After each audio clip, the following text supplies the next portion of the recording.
the slave market of Avaris, crown city of Egypt, home to the Pharaoh, God to his people, welcomes the chief steward and the head of Pharaoh's guards, the most honored Potiphar!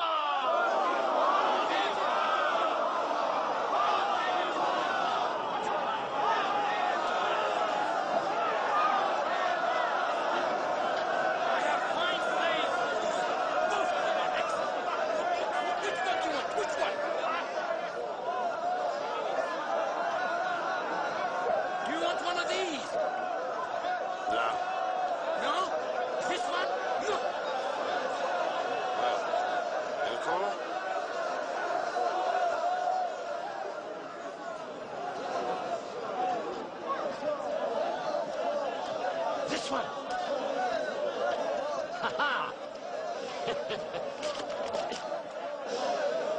This one, sir. He's the best, sir. He's a fine slave, sir. Look at that fine head. Look at those shoulders. Look at that back. Those arms. He is perfect. Ah, teeth. Young. He's healthy enough, but probably never done a hard day's labor in his life. Ah, but he can be trained, master. He's submissive, he's obedient. You do anything without a whimper. And he knows his place. Never opens his mouth except to pray. Is that true, boy? Answer the master. And to whom are these prayers addressed? Which gods? Only one, my lord. Only one god. Must be very poor indeed.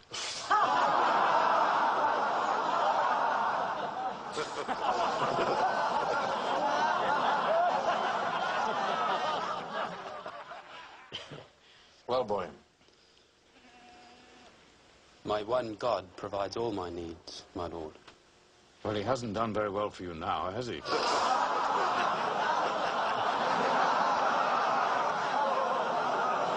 Semites are a superstitious lot, my lord.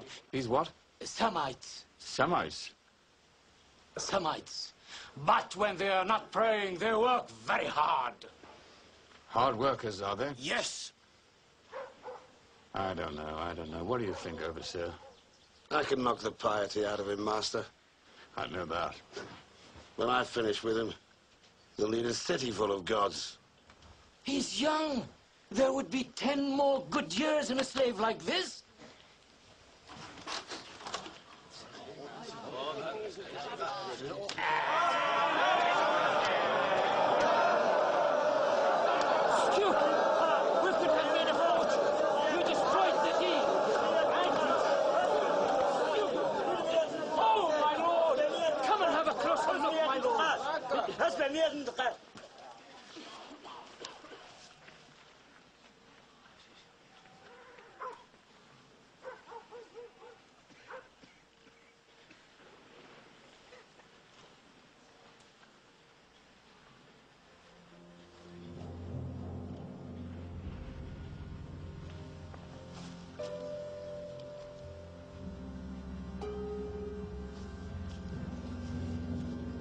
The boy's amusing. For a good price, I'll take him off your hands. He wants it! Did you hear that? He wants it!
You bathe each day. The mistress likes her slaves clean and silent. She sleeps 16 hours a day. Remember that. Before work each day, we give praise to Amun, Father of all gods. And praise is how you begin your life here. Praise to the all-powerful Amun! Praise to the all-powerful Amun! Praise to the all-powerful Amun! Praise to the all-powerful Amun!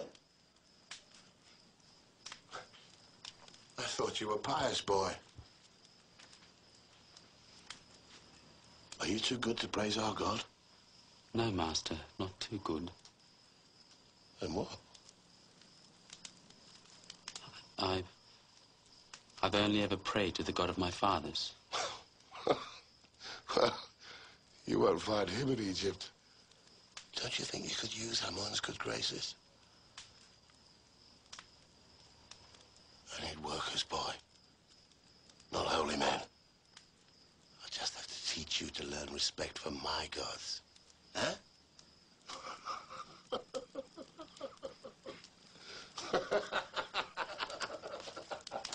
Now sleep! All of you!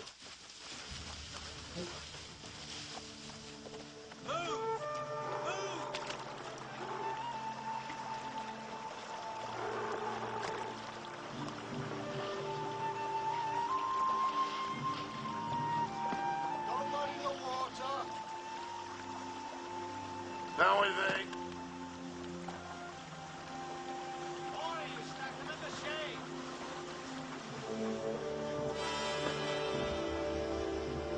Fill the urn with water. Run, holy boy, run!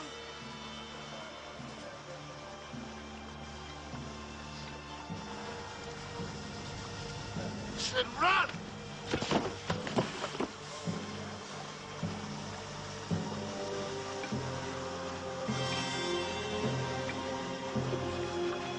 Come on, boy!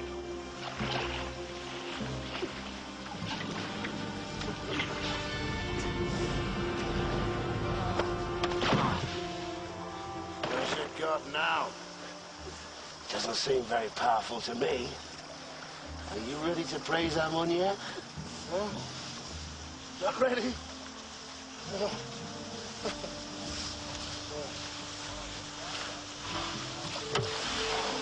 You spilled the water! Refill the urn. Now.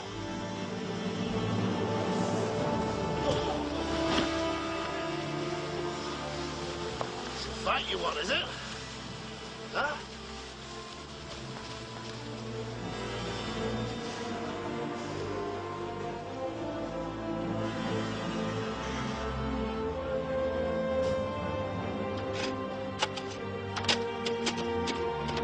Come on, put your backs into it.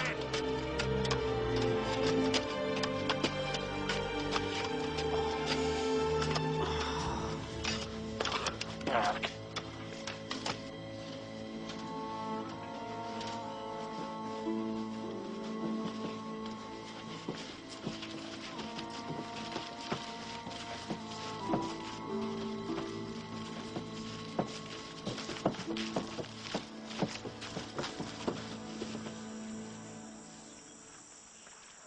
Very definite instructions. Well, I All thought... of this area should have been cleared. Look at this. Here. What are you doing, fool? I said put the bricks against that wall, not this one. Quiet, man. It is the slave who is right. They do go here. The soil over there is too porous. The shrine would sink in a month. We'd both lose our heads. Keep to the plans, Ednan. Follow the dimensions exactly as I've written them. It's simple enough.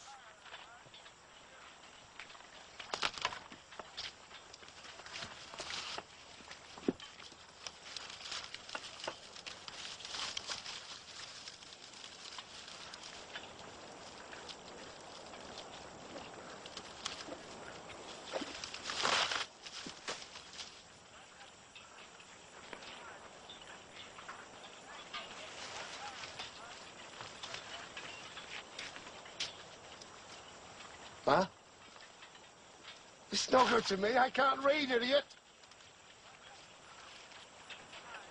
I can. A slave who could read.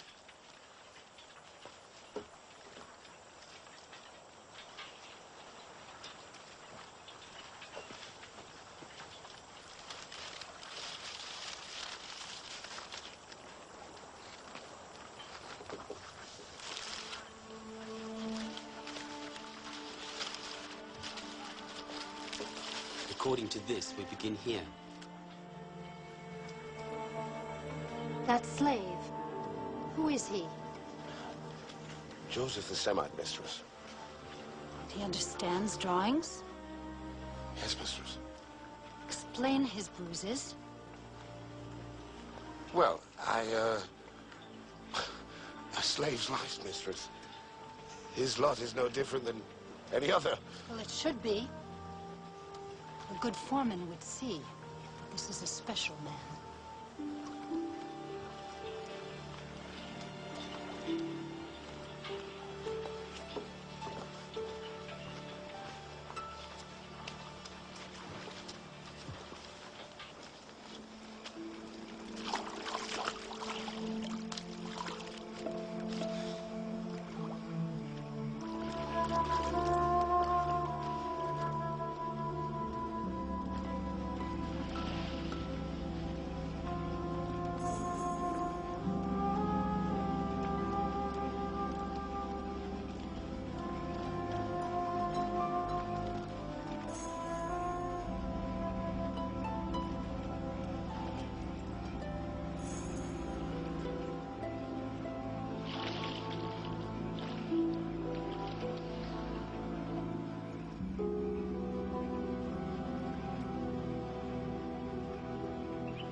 My wife wishes to compliment you, architect.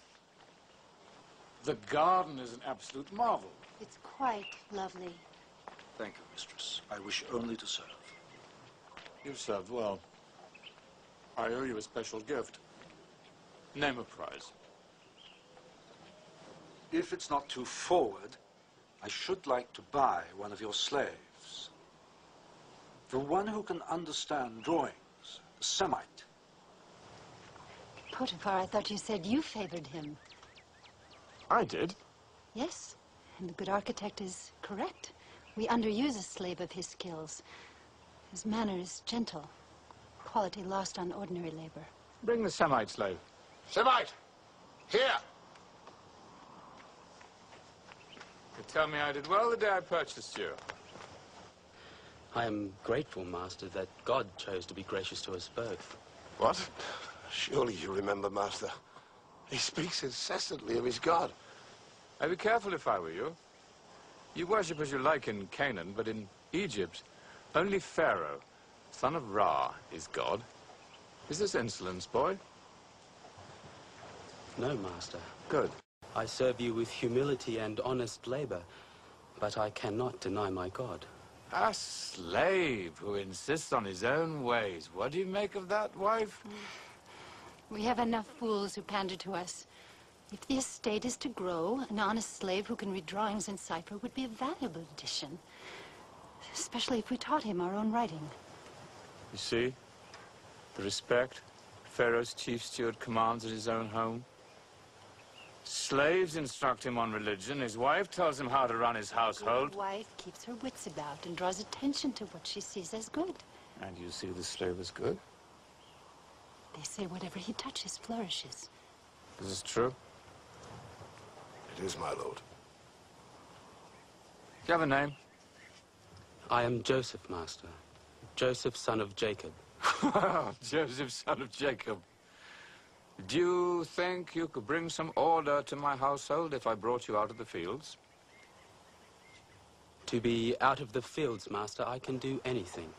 Then out of the fields you shall be. We'll see just how matters flourish under your hands.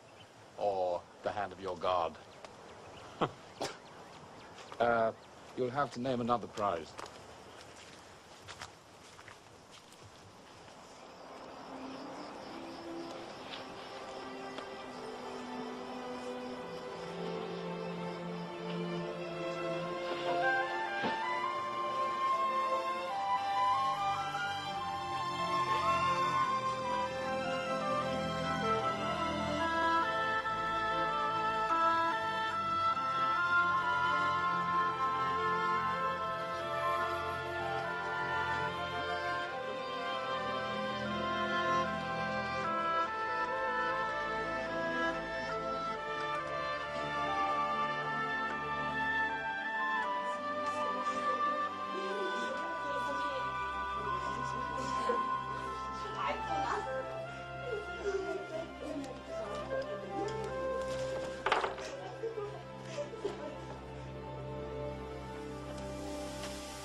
We've already got as much in store as the whole of last year's harvest.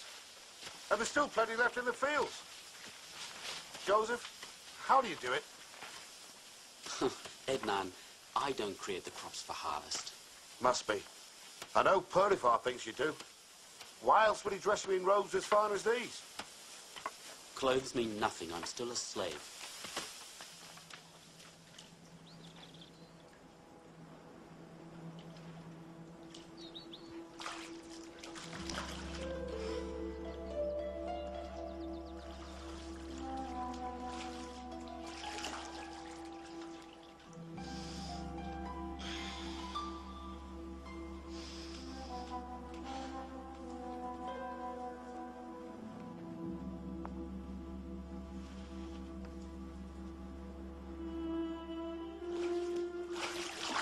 Mistress, please, you should not be here.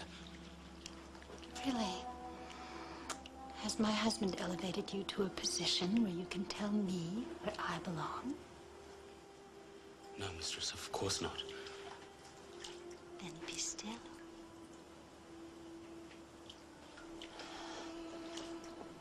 You have some dust on your shoulder. Here, let me splash it off for you. Come on.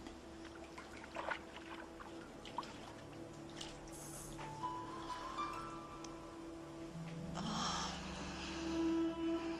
you work hard, and you have the muscles to prove it. I'm told the barley harvest is even bigger than last season's. Yes, mistress.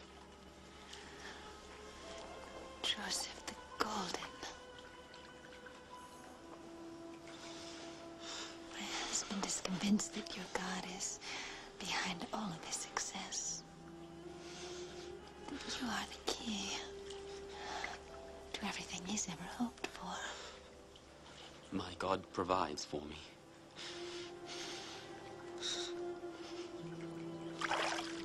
Would he grant my wishes if I were your friend? Please, mistress, I am only flesh and blood, and you press the limits of my strength. You dare restrain me? If my master knew why, he would understand. Really? Is it my fault you lured me here to take advantage of me? He knows me better than that. It's my word against that of a slave.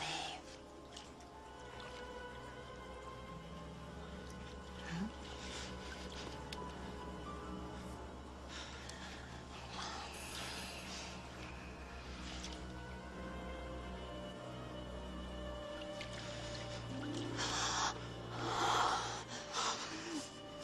Joseph.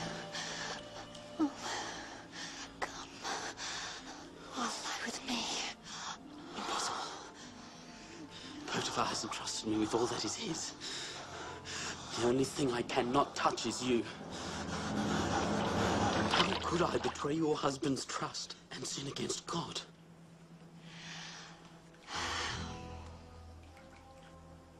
Time will come.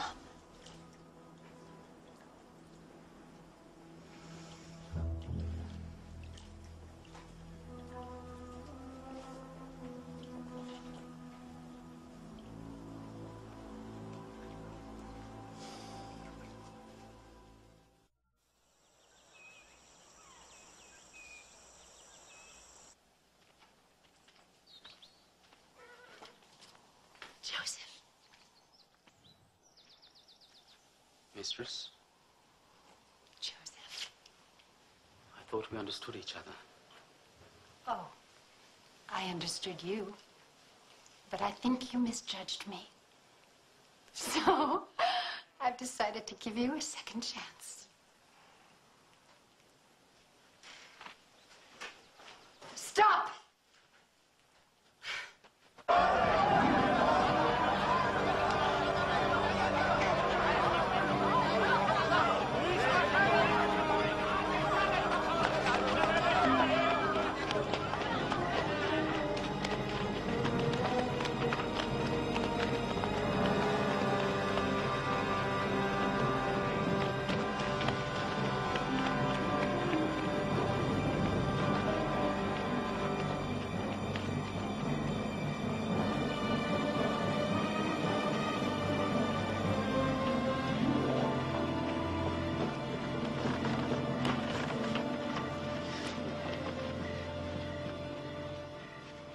Where is he?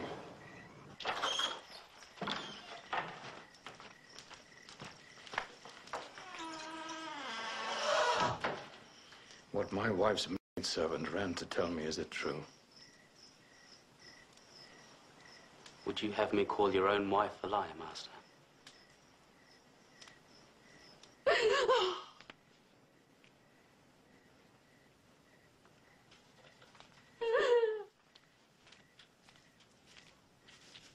Oh, Potiphar, what took you so long?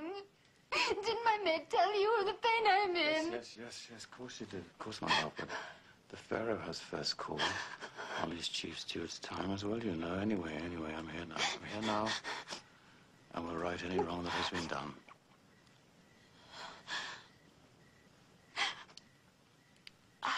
I was alone. And he came here. He came to my chamber. On what excuse? That's exactly what I said. He just laughed at me. He said he needed no excuse, that he was your chief steward, and that I had to do what he said, or it would be the worse for me. He grabbed my arms.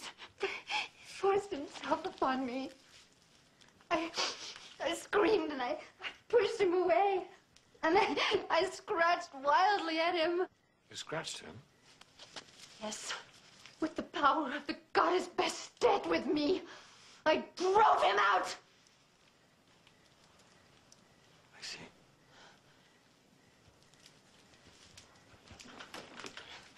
I want the full measure of the law, husband. The full measure. I want his death. Go, leave me with the slave. Come.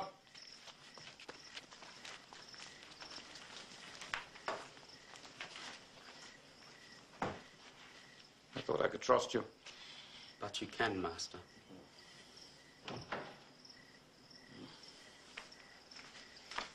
If anyone approaches, keep your hands behind you. Thank you, Master. Now explain yourself. How, Master? She accuses you of the vilest crime, Joseph, and demands the full measure of the law in vengeance, which means your head. And a man guilty of that crime would deserve nothing less. So you deny it? Yes, of course. But who would believe a slave pleading for his life? I deserve better than that from you. I've treated you more like a son than a slave. Trusted my entire estate to you. Made you the law of my house in my absence. You a slave! Your lands prospered under my hand. Which is why I'd rather not see you dead. Took me years to find another like you. Is there nothing you can say in your defense? Only if you allow me to speak openly. As though I were a free man. So be it. But on this occasion only, and no one must ever know, I allowed you such a liberty. You know you can trust me. I would never betray you, not after all the goodness you've shown me. Wouldn't you call forcing yourself on my wife a betrayal? Of course I would. And I repeat, I would never betray you.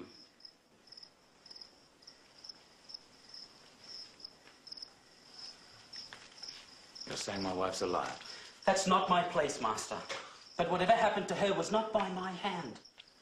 I could not do such a thing.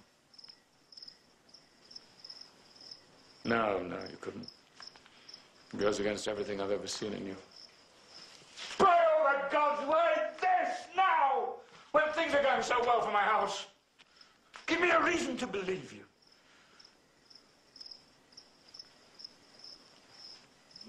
When the blood runs hot, a man forgets his acts have consequences.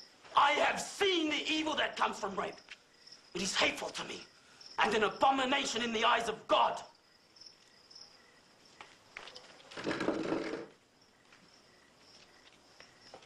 Tell me more.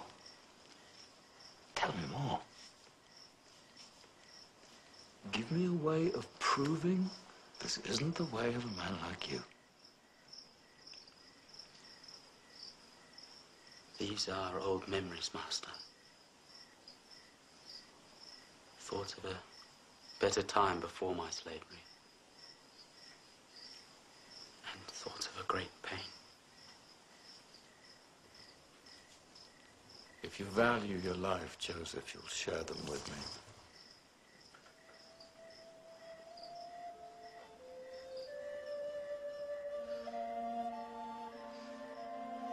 I was only a child. And a happy one in so many ways.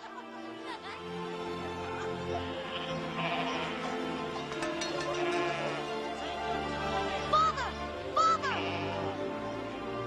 During a long and hard journey, the Lord, our God, watched over us and brought us to a fertile plain near the Hivite town of Shechem.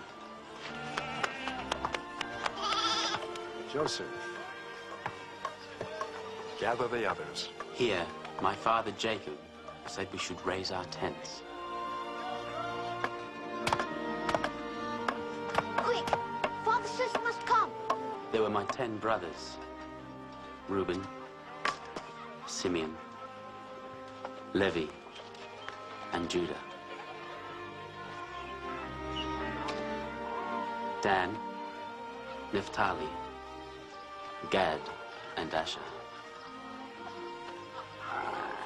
Issachar, Zebulun. It's time! It's time! It's time! And there were his wives, Leah, who bore my father's first sons. Rachel, my mother, the one my father loved most. And the handmaids, Zilpah and Bilhah. And my sister Dinah.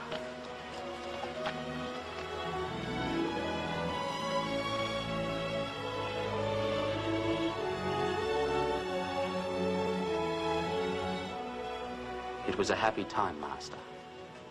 A feeling we had finally come home. The Lord is truly our shepherd. He has fulfilled the promise made to me at Bethel and has led us safely back to the land of my fathers. The Lord is my God, the God of Israel. El Elohei v'Yisrael. El Elohei v'Yisrael. El Elohei v'Yisrael.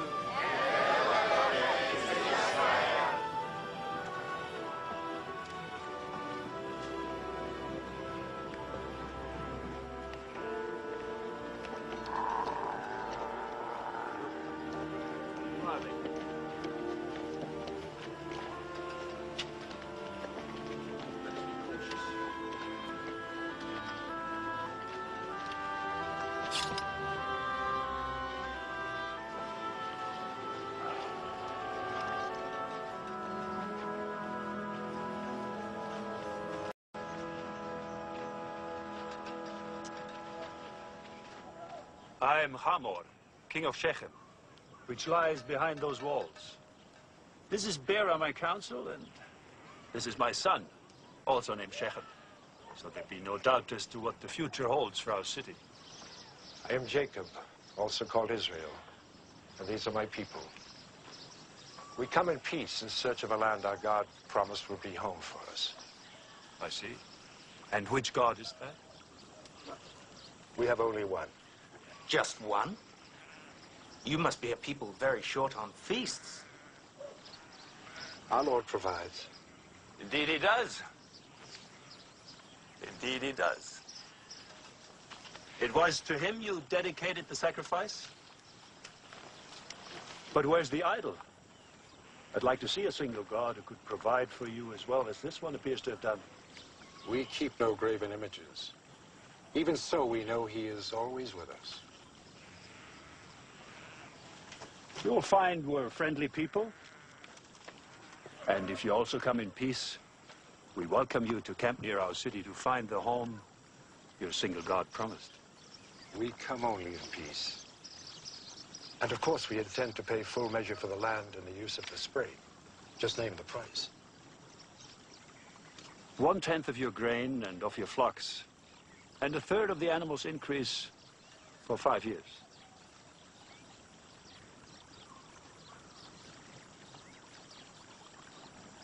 Done.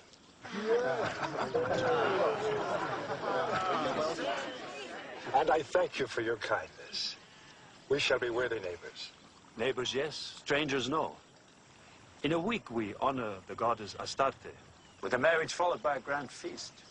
You must join us. But we're so many. Then, at least some representatives. Your sons. Perhaps the young girl here. Your invitation is kind. Count upon some of us being among your number.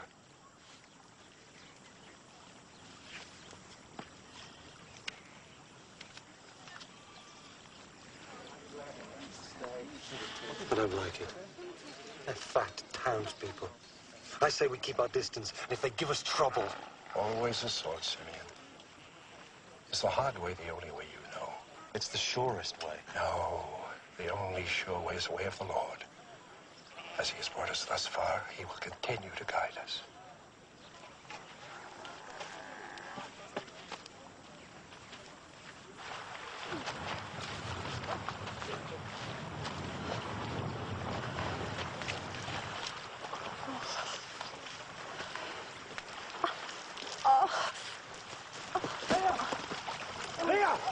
Super quick! It's nothing. It's nothing. This new child of yours just keeps telling me that he's almost ready. Are you all right? Yes, it's nothing. Go. Go. Go. It's all nothing. right. Go. You must take better care of yourself. There's no need for you to be doing this heavy work. No, it's better that I work here with the others. There's enough anger boiling under the surface as it is. Under the surface is where it will stay. Why else settle here, even pay more for the land that it's worth, if not to give you a chance to rest before you give birth? Because there's also proof that the promises are coming true. We will inherit the land that God promised to Abraham. I know that you accepted his terms so that I could be settled when I have our second child. But Jacob, the others know it too. Rachel, I've made no secret of my love for you. I never have. You're first in my eye and my heart. Second, Jacob, second. Joseph comes first with you.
Wait, my dear.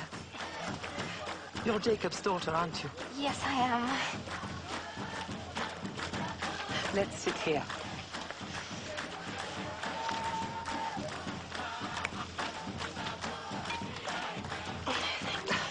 Now enjoy yourself. This is a feast.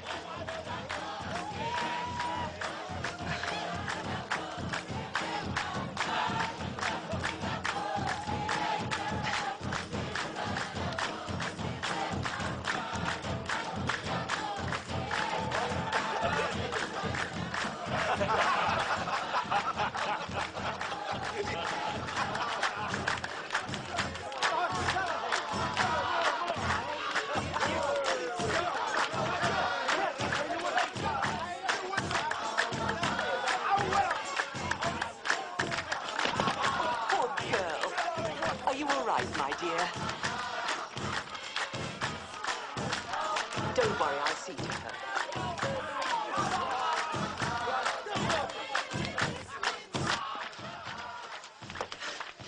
You need a quiet moment to gather yourself together. You'll be fine. I'll take you to a cool room for a rest.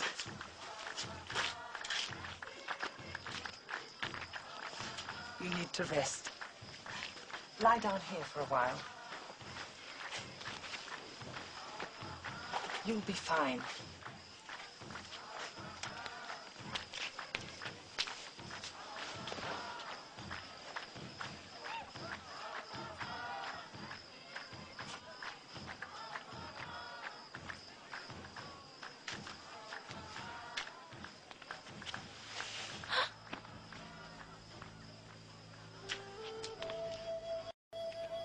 Don't be frightened. It's only me. Yes. I mean, I'm not frightened. You're perfectly safe. Nobody as beautiful as you could ever really be in danger.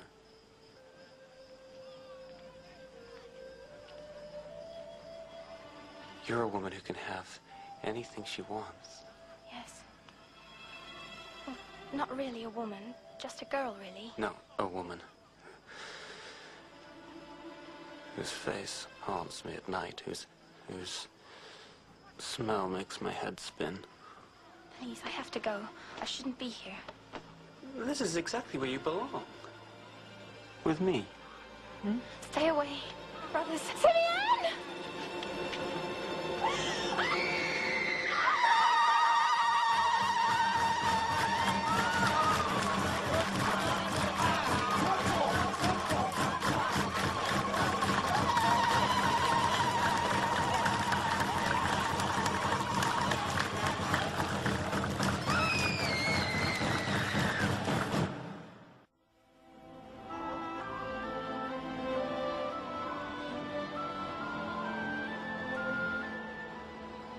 There's no excuse for what my son did to your daughter. To all of you. Other than that he was drunk with love. Right! The crime! Shames us. Violates all laws and traditions. No love can come from violence! I gave you my trust. My friendship. Please, Jacob, listen. I'm asking for your daughter. I ask for her in marriage to my son.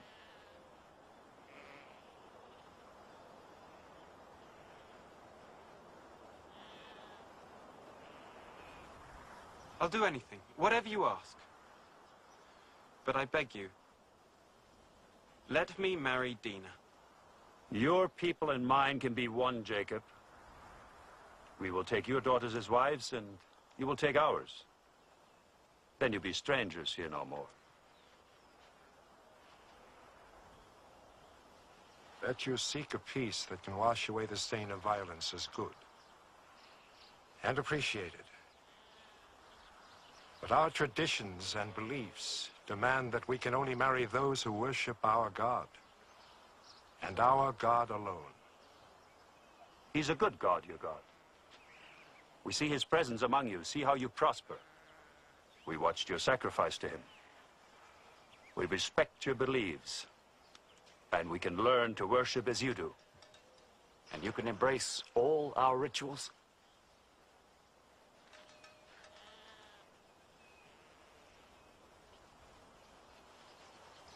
We both have much to think upon. Until tomorrow, perhaps. Until tomorrow, then.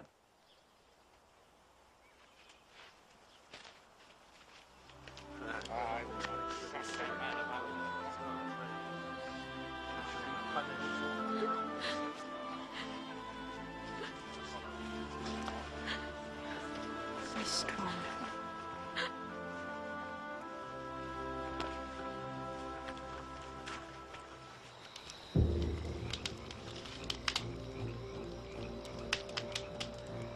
Is it that simple? They take our sister for a whore. And the reward is we embrace them, make them family, masters of our women's dowries. Not if I have a say in it. But you don't. None of us do. This decision is for our father alone. I've heard enough. You're like the women clucking away. Good night, brothers. He's right. It is Father's decision. Yes. But what happens after that is something else altogether. Go on. Accepting our rituals means all their males must be circumcised. And if they are, they'll be sick. Weak. At our mercy. Get to the pastures. Spread the word. We'll need every man. 3 days is what it takes for the fever and the weakness. By the 4th morning, it'll have passed. We're all with our one chance. Yes.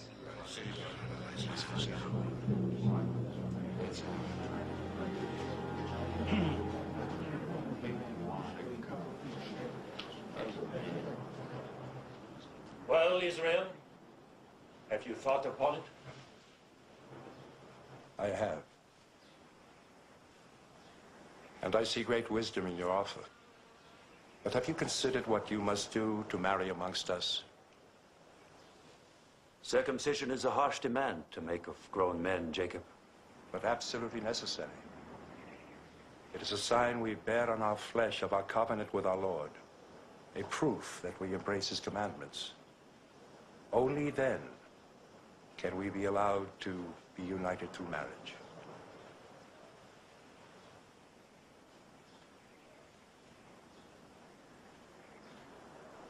So be it. Our men shall be circumcised, and we shall be united in peace. A new and strong people.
Madness! Insanity! How in your hearts could you have done such a thing? Ruthless, merciless. Is this the good way, the right way? You have brought ruin upon us. Someone had to defend Dina. She can't be treated as a whore. She was to be treated like a bride. You've broken the peace and used our traditions for vengeance. Now Shechem's neighbors will join forces against us. We're so few in number.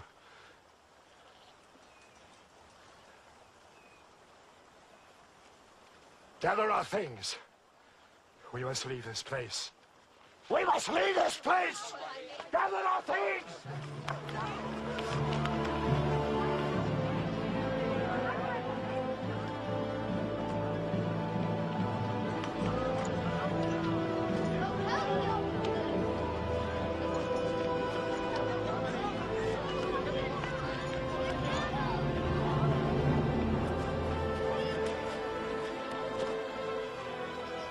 And so we were forced to leave the land that held so much promise. We went up to Bethel, where my father had once erected a monument to God. And again, God spoke to him. As my father told me, the Lord said, "Be fertile and increase. A nation, an assembly of nations shall descend from you.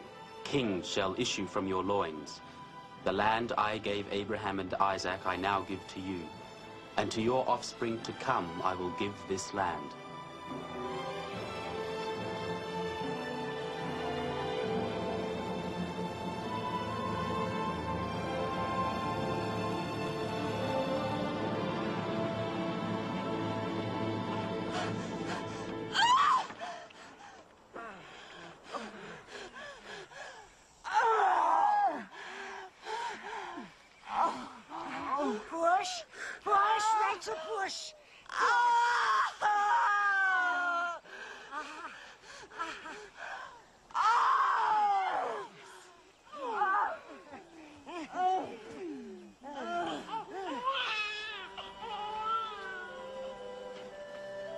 You have another son.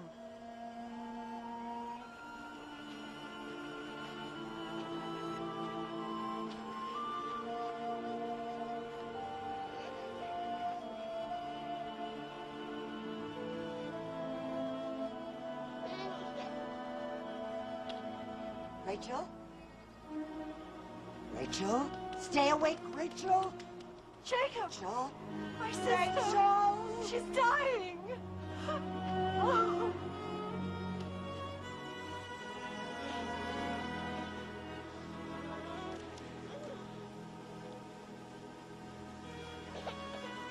Call him Ben-Oni, child of pain. No, not Benoni. Benjamin. Child of happiness.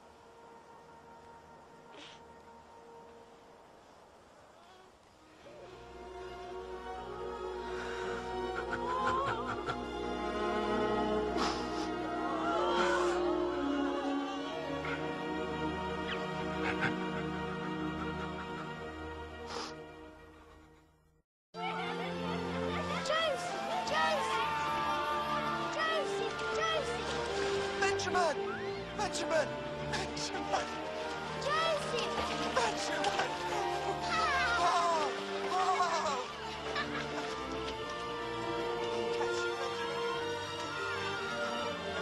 Whoa!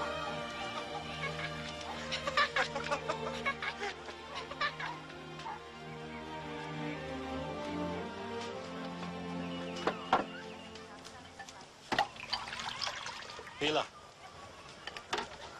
Hila, spend a moment with me. But I have things to tell you. Important things. Perhaps tomorrow. You know this is my last night. When Jacob returns, I must go out with the herds. No. So, this is my last chance to speak to you privately. That's impossible, Reuben. I belong to your father. For now, Bela. But I am the eldest. And all the concubines that belong to him now will belong to me sooner or later.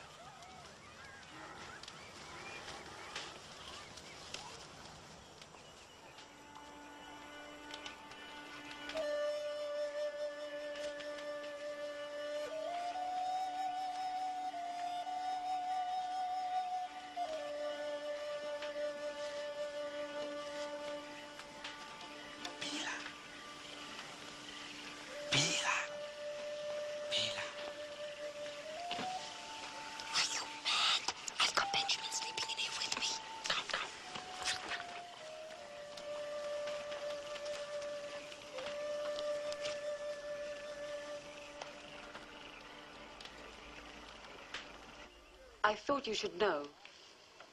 I should send them both away. Go.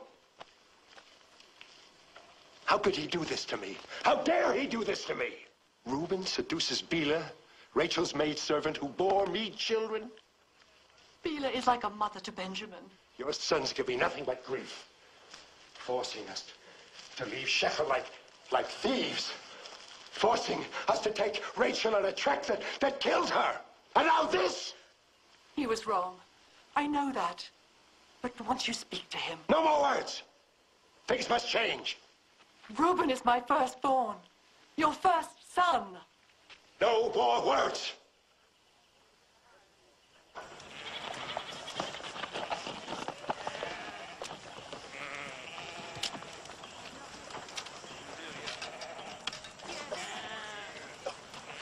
One phase of the moon, then you return to help with the harvest.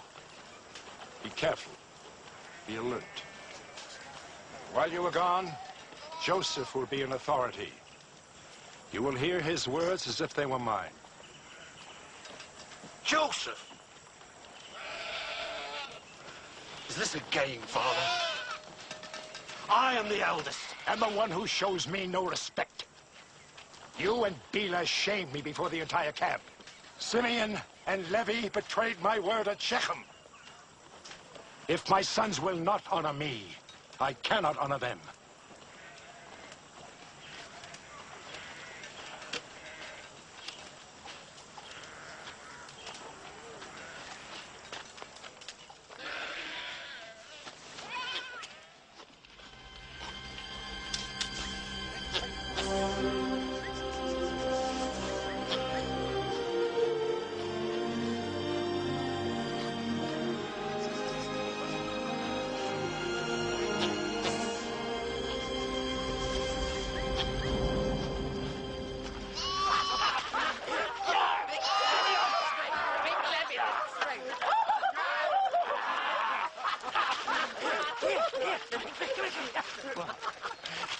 See what Joseph does. Take him easy.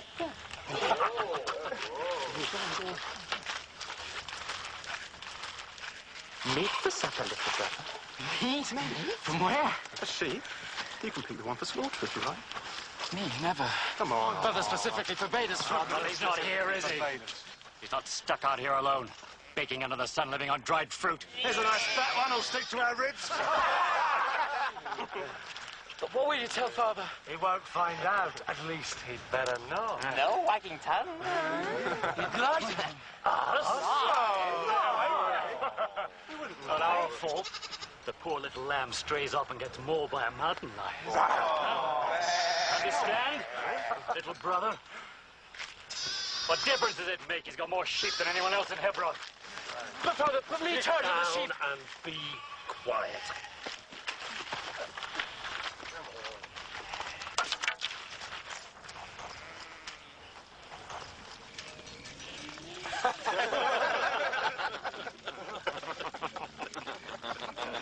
Come on, Joseph.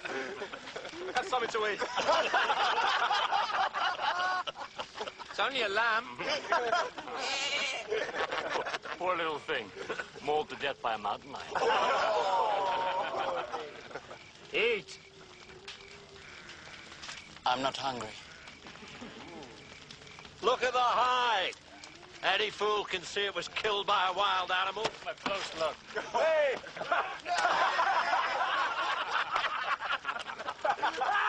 Any fool! Right?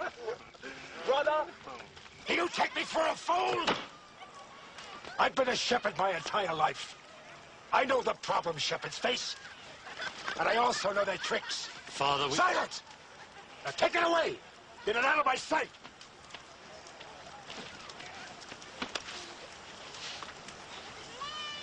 At least now we know what to expect from Joseph.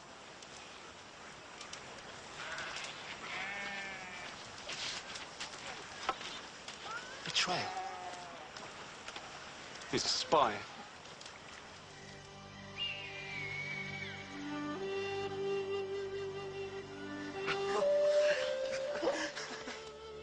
He certainly looks like a prince. So tall and strong. Oh, Jacob, it's beautifully made. Only his mother could see him now. It's wonderful. Surely I don't deserve it. None of his brothers have anything this fine. None of them deserve it. He does. He has proven his loyalty and responsibility. He has earned the coat, just as he's earned the succession. Now, leave me alone with him. Go, all of you. Go.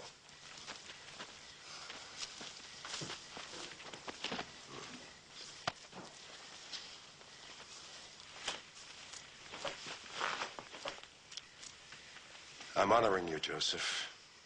Naming you my heir. Next in line as head of the tribe. You can count on all your sons, Father. Some more than others. Simeon, Levi, Reuben. I can never forget what they did. The coat is a mark that you will carry on the line. When you wear it, remember, it is a robe of honor.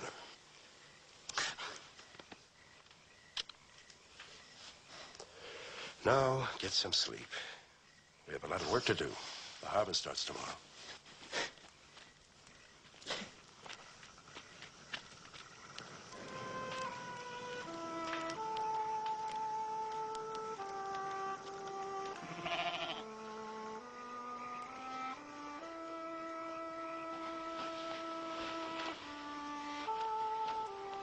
Joseph, tell me again what our mother was like.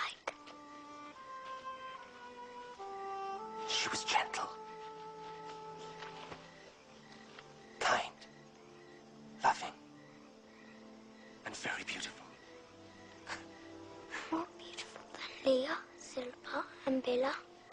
Yes, much more. Is it true that I killed her? Of course not. Why did you ever get such an idea? I heard some of the women say that she died because I was born. That's foolishness, Benjamin. That's not why she died. Why then?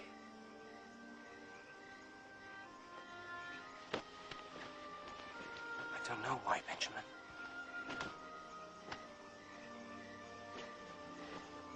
People are born, live, and die. Even the stars fall and die. And the sun sets every day just to be reborn the next morning. I wish I'd had known, Mother. I'd never have let her go. It's not that simple, little brother. Hush now. Go to sleep. Are you going to sleep in your new coat? Yes. I love it so much.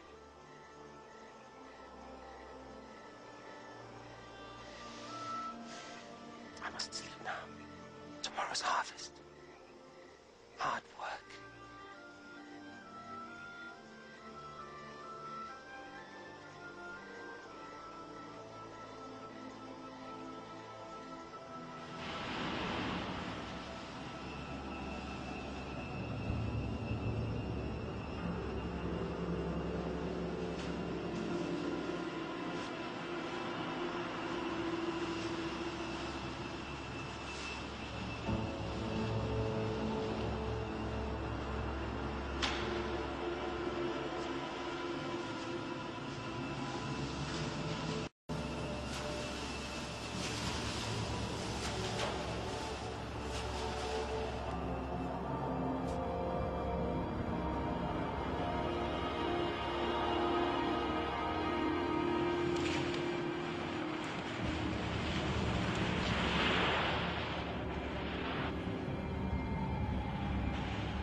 So, then, we all began to bind our sheaves and brought them together and set them upright.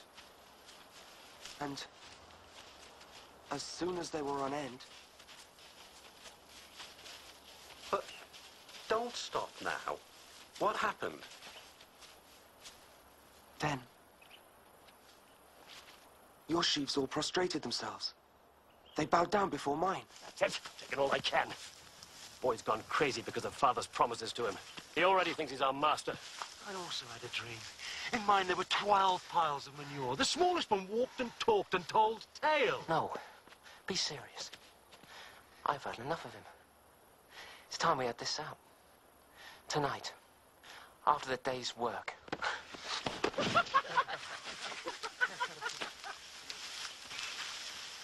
We'll see what Father thinks about this.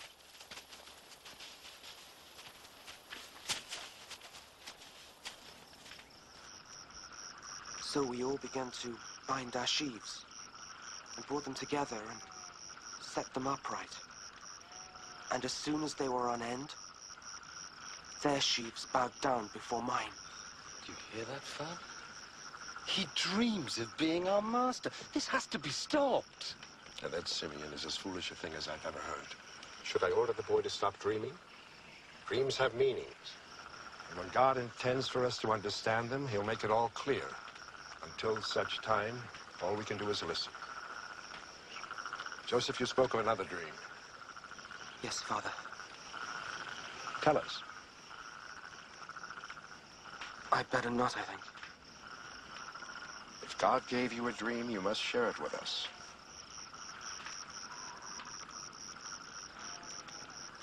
I dreamt the sun and the moon and the stars paid homage to me. I don't know what that means. Am I the sun, perhaps? Surely not. Your mother, the moon, your 11 brothers, the stars. I mean, should we all bow down to you? Now you've listened to this madness, perhaps we can go back to the way things were, the way things ought to be. Yes, I'm sure you'd like that. But Joseph's dreams do not change what happened at Shechem, or with the lambs of the fields. Dreams do not change my decisions.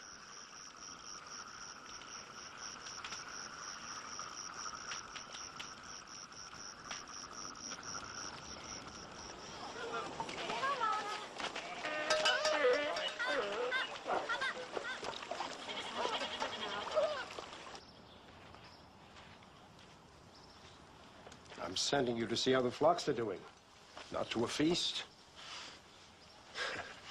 Son, you're getting older, bigger. And where once your brothers might resent you, as you gain strength and position, they begin to feel very threatened by you. I want you to try and make peace with them. Yes, Father. That's also what I want. But sometimes the anger is... Time will ease that, if you're more careful of their feelings. Joseph, they're different than you are. They're all brought up together like a pack of lion cubs. You and Benjamin are the children of my old age. You were given more attention, perhaps, but your brothers see that as more love. We both must help try to make them see the truth. Understand? Yes, Father. Good. Then go safely and with a steady pace. You should find them within a 2 days' journey.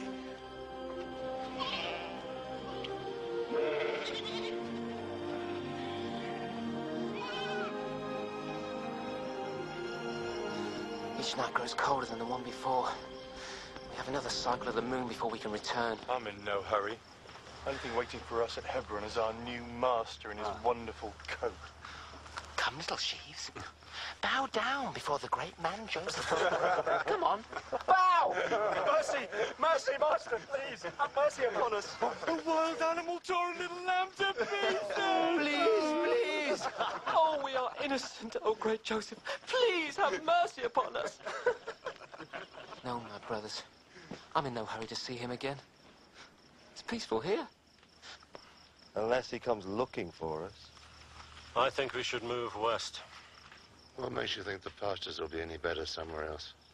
We'll move west tomorrow, to the region near Dothan. The grass will be fuller, though. Listen to him give orders and predict what we'll find. Must have been a dream. Runs in the family. The only thing I dream about is women. But I do know that if we move on, no one will know where we are. And no one will be able to spy on us. I agree. Let anyone who wants to find us have to dream where we are.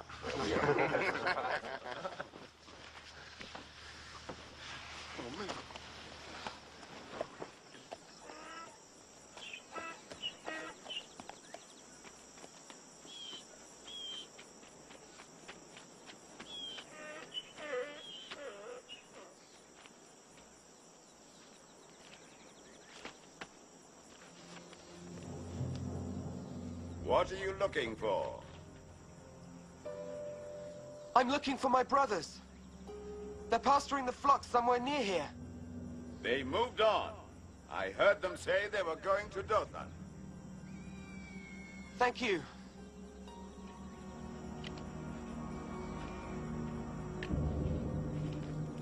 Are you sure they went west? Last night I dreamt I was on one of those big ships that dock in Jaffa. I had 3 women. One had red hair, the other gold, the third... Your dreams don't count. You're not Joseph. I wonder. Father wasn't so pleased with his last dream. That's right. Yes. What if they are prophetic? All of us kneeling down to him. Father, too. Sickening. Stop it. It's only a dream. We'll end up bowing and scraping to him, crawling to beg for favors. Stop it.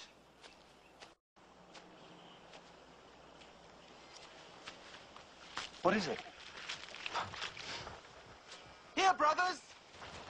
Look, the dreamer himself. And in the coat. I swear I could rip it from his back.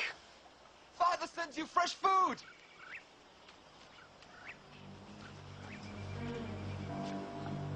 I say we kill him. What? I say we kill him. It's the only way to be done with him once and for all. Hold your tongue. Don't even think it. No. Simeon is right. To kill him? Never. If it's to teach him a lesson, then throw him in a pit. But you don't spill your brother's blood. Why not? It could happen. A long journey by himself. Thieves. Or a mountain lion. Wait! We tried this with the lamb. Father saw right through the lie. Imagine what he'd make of this. The fact that he caught us in the last lie would make this one all the more believable. Yes. He'd never expect us to lie a second time, especially about Joseph. Brothers! Well, this is the only chance you'll ever have to be done with him. That's right. To assume our rightful place once the old man's gone. Do it! You've lost your minds. You can't spill a brother's blood. Have you thought of the curse which will fall upon us if we do this? Stop it! Stop it now before it's too late! Stop what? Ignore him. Don't speak to boys who come to work in groom's clothing. We come in search of more tales to tell. Father wants a report, and he thinks I'm the one to do the job. He told me... Forget what he told you. You report on me, and it'll be the last thing you do. Simeon! I'll do as Father instructed. Simeon, stop it! I'll do as Father tells me. And your warning smells of too much work.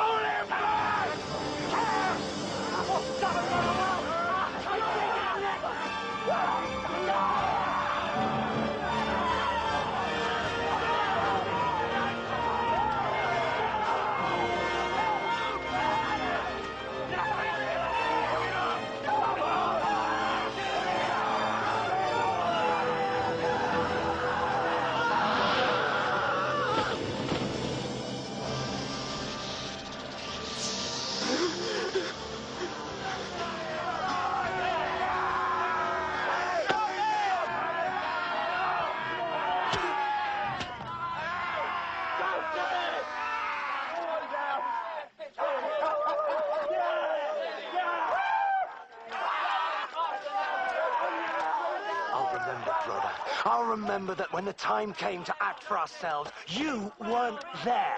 No, I wasn't. Perhaps I'm just not as big and brave as you are. Brother. You're letting him go? And what if he tells our father? He won't do anything. Not Reuben. He stands the most to gain from all this. With Joseph gone, who else will our father put in line to replace him? He'll be back.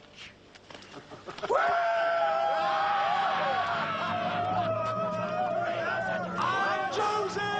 Hail to me!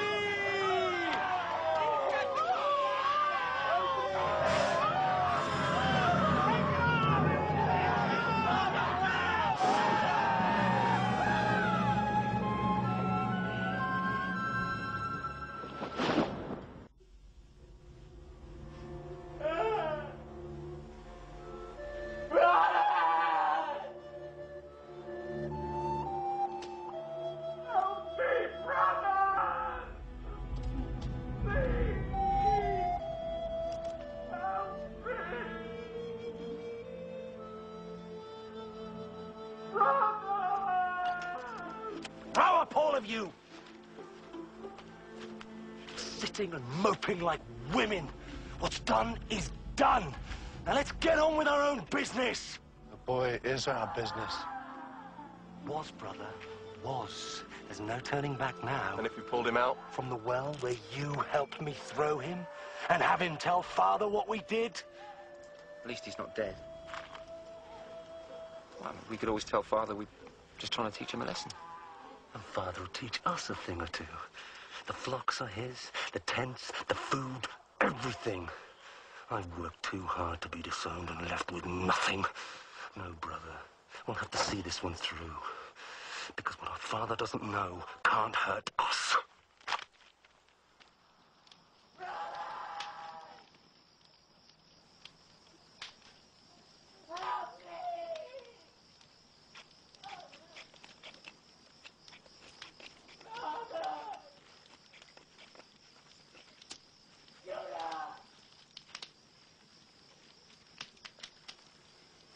There's not much grazing left in these fields. Simeon, I think it best if you and Levi take part of the flock to fresh pastures near Shechem. So you can fish out the boy and throw the blame on us? Never.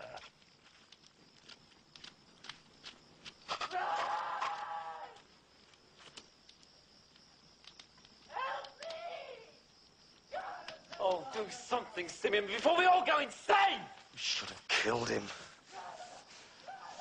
Shut him up. You want to fight me, brother? If that's what it takes. But you're not going to kill him. And you're not going to fish him out? If that's the only way to avoid a brother's blood on my hands, then fish him out we will. To avoid spilling his blood, you'll have to shed mine. If you can. But I'm a reasonable man. I'll give you till dawn to come up with another suggestion.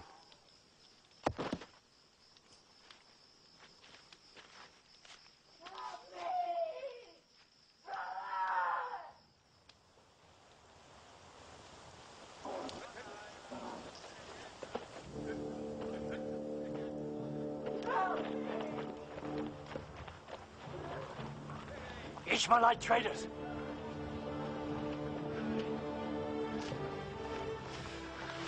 Now the boy must be killed before they hear his damned whining. No, no, no. They're the answer. Them? How? They can take him for a slave. Down to Egypt. Then at least he'll live and our hands will be clean. If he escapes, comes back and tells Father what happened. Ishmaelite and Egyptian slaves don't escape. They pay for him. There's money in it for all of us and no blood.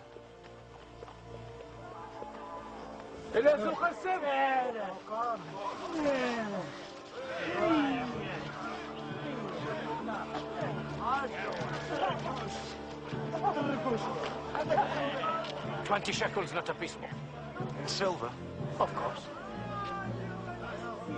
Done.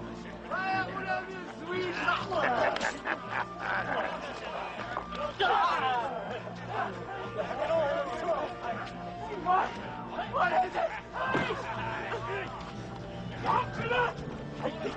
Brothers! And the double help me! Please! Brothers!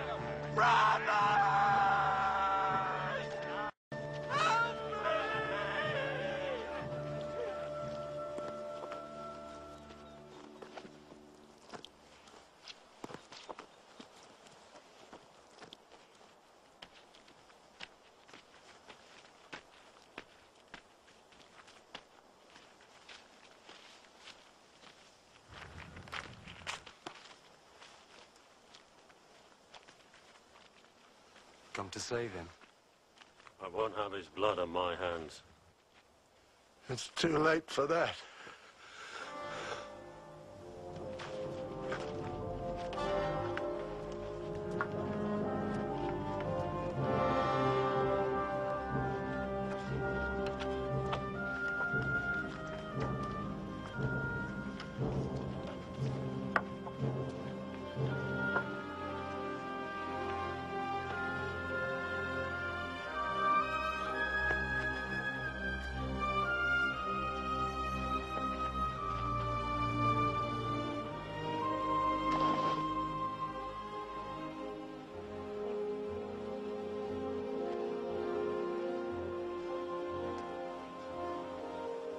I found this on the road.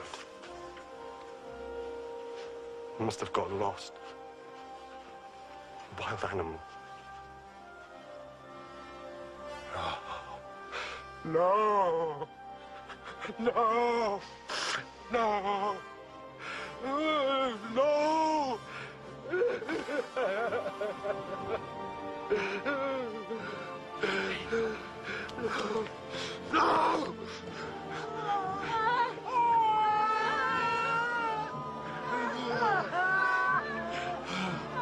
What's left of me if Joseph is dead?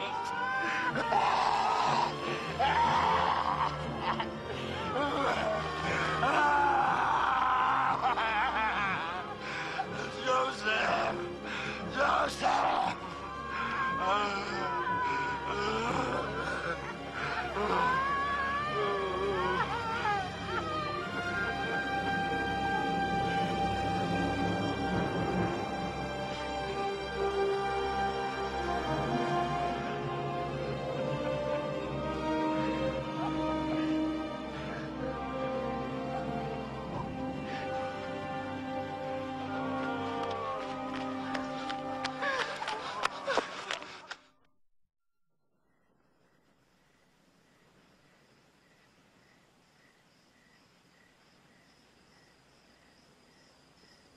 Here then, Master, is my version of events. And may the Lord my God stand by me as I speak only truth, and desert me if I lie. If you lie, I will kill you. It was the last day of the harvest festival. The gratitude to the gods. I set about arranging the house, believing it to be empty.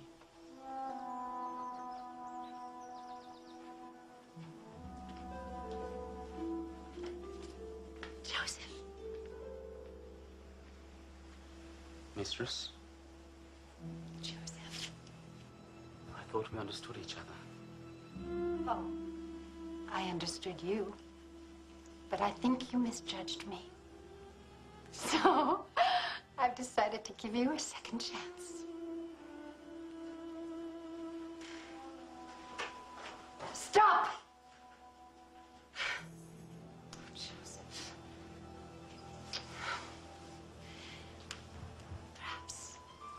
Perhaps if we talked more, became close, perhaps you might see me differently. You might see how melancholy I am. My husband is so busy all the time. Loneliness is a terrible thing, Joseph. I know you hurt, but... Oh, you are not a common man. Where does the mystery come from with you? Where are you from? This house is my home now. Tell me about your father. He once said he was a prince. Does he have many herds of animals? Servants, fields? Yes. So he is a powerful man. Do you think he is happy with his wealth? I don't think my father's wealth brings him much joy. What would? I expect if he could see me again. No, your freedom is within my gift. Yes. But I can't. What a thin God. You know you want me. Look how you're shaking. You want me as much as I want you. Come, Joseph. Come lie with me. Leave me! Stop! Who do you think you are, you fool? You dare lay a hand on your mistress? Ah, my husband would kill you for this.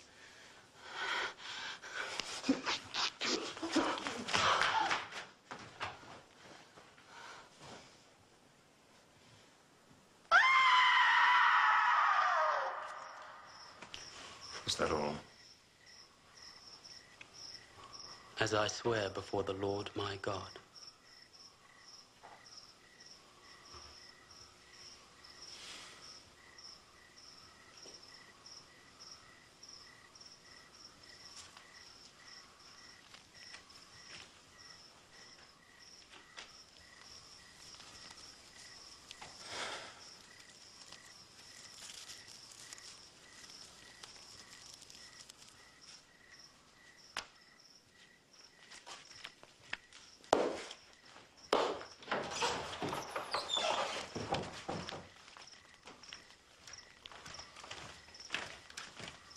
Summon the household.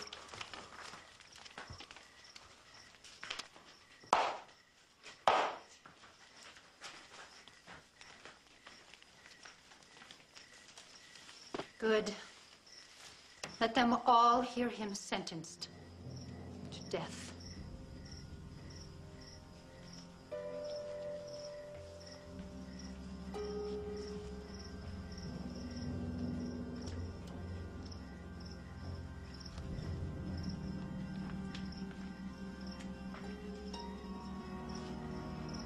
I have heard the reports and weighed them. The slave is guilty. Here then is my decision. As I say it, so it be written, so it be done.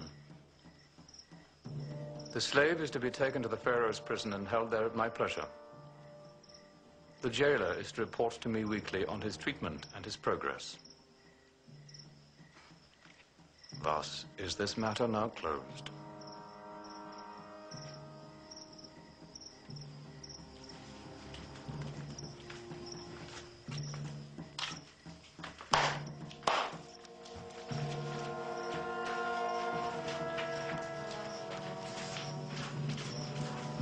Bring him.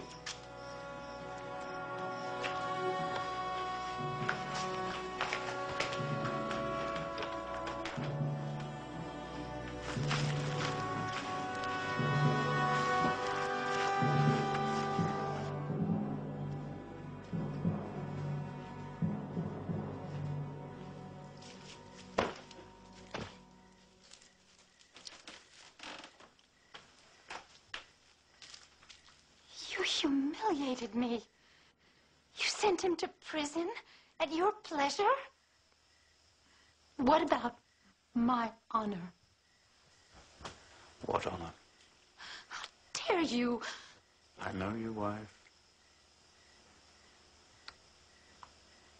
I know you.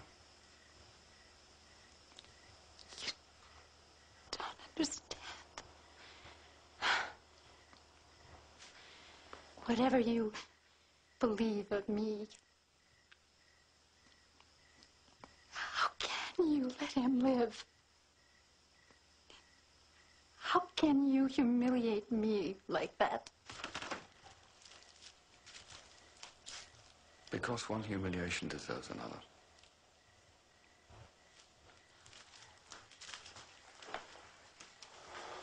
Wife. Anyone who knows Joseph also knows that if he swears by his God, he's telling the truth. What is more important to you? His God or my good name? The truth? The truth. Yes, that's what matters. Well then, you might as well set him free and complete my shame.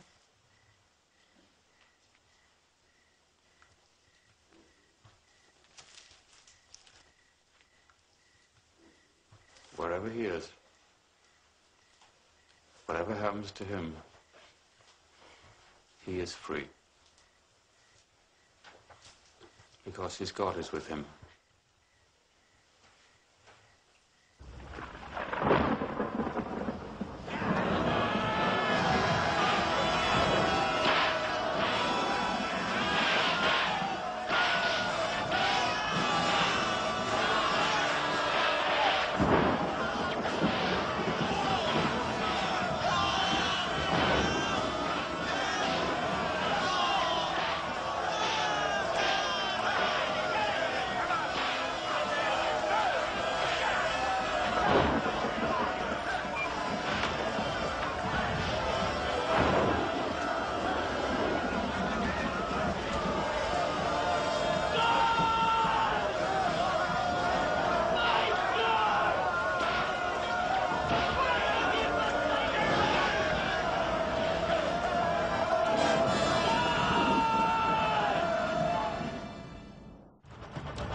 Pay heed to Potiphar, chief steward of the Pharaoh.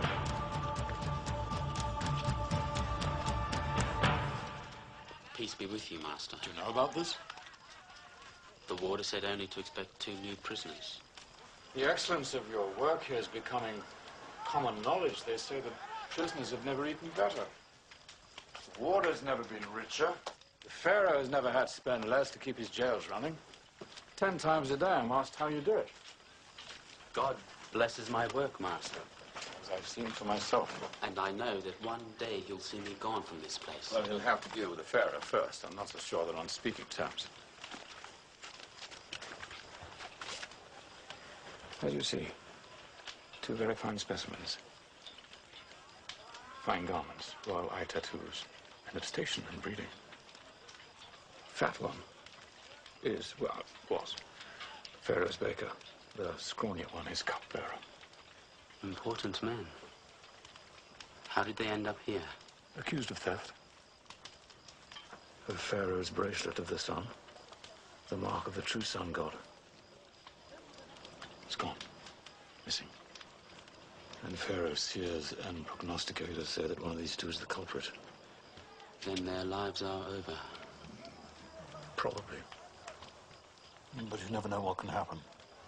And in case they ever get out of this place and find themselves restored at court, it would serve you well to serve them well. You understand? Completely, Master. You do this well, Joseph. And you can give me a valuable ally when the time comes to plead your case with Pharaoh himself. May your God be with you.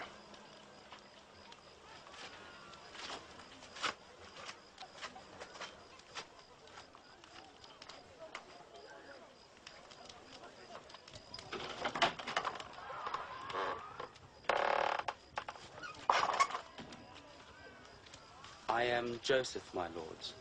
I have been instructed to attend you during your stay here. Are you the warder? No, my lord, his servant. Ah, you must be the Semite who does the warder's work for him. I am honored that you know of me, my lord. Huh? Yes. The court knows how well you serve your masters. And their wives. Huh? There are many stories that have no truth, my lord. Are you calling Potiphar a liar? Slave? No, my lord. Are you calling his beautiful wife a liar? I accuse no one, my lord. Really? Well, I accuse you, slave. I accuse you of staining Potiphar's wife's good name, of calling Potiphar a liar. Guard! Guard, come here! Beat this man with your whip. Careful, my friend. We are in his prison. His prison? He's a slave. Potiphar will thank me for punishing such insolence. Don't look to this slave for permission. I serve in the court of the Pharaoh, God on earth. Do as I tell you.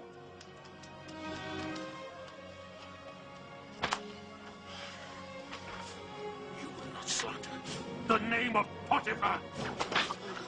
You will not slander the name of his wife. He will praise me for upholding his honor. Slave! Slave! Slave!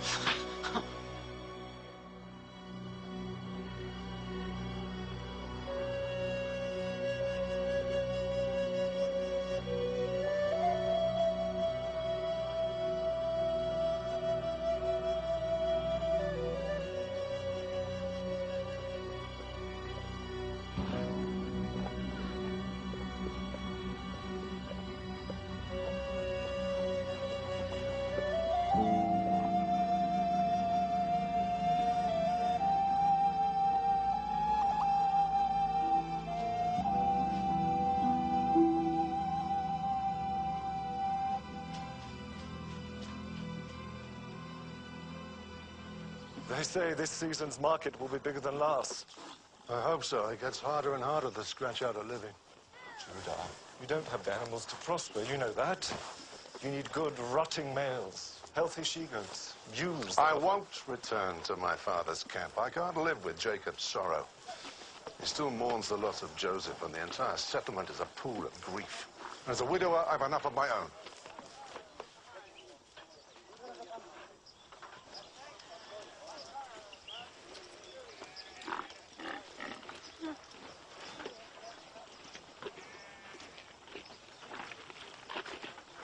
I will give your camel water, master.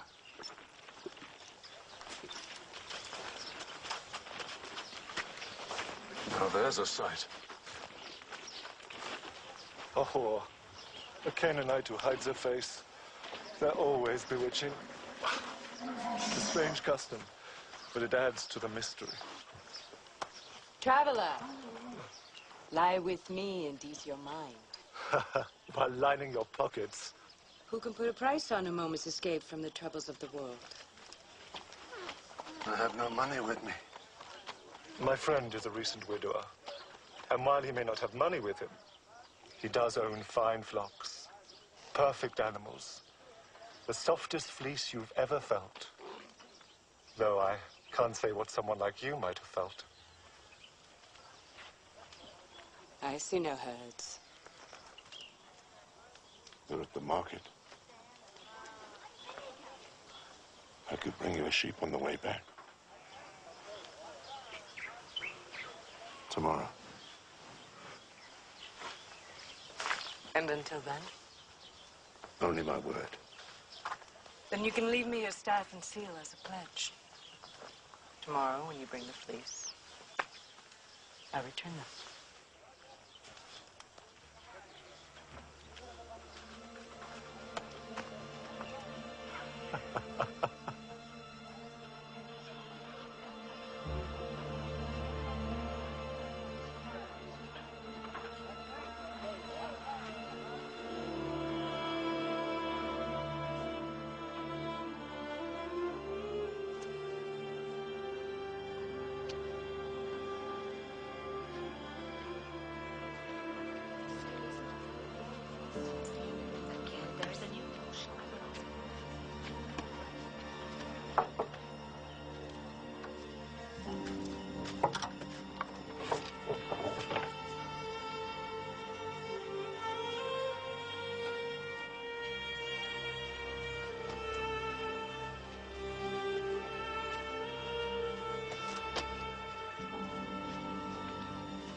Life is hard on you?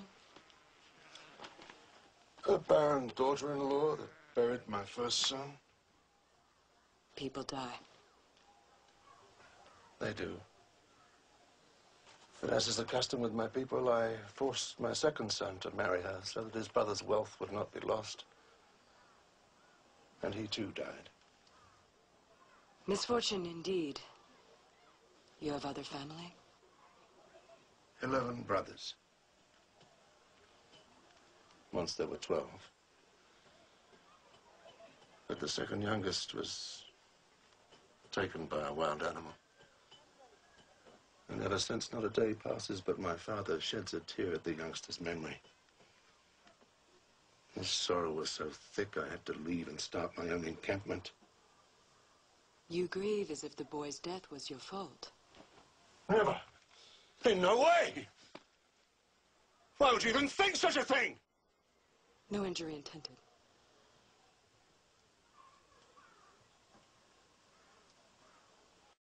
You're a very fine woman. Thank you. Until tomorrow, then, when I bring you your fleece and redeem my staff and seal.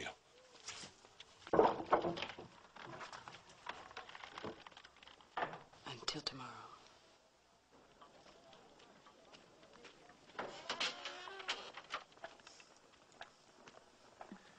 Pay homage to Potiphar, chief steward to... Peace be upon you, master. Call the door, Ednan. The door. Come. The warder tells me your distinguished guests aren't sleeping very well. It seems their sleep's troubled by dreams. They're not alone. Strange dreams. Full of signs. soon as I learned of this, I came myself. Because I know of your gift for reading the messages of the night. Hence a chance to redeem yourself by interpreting for them.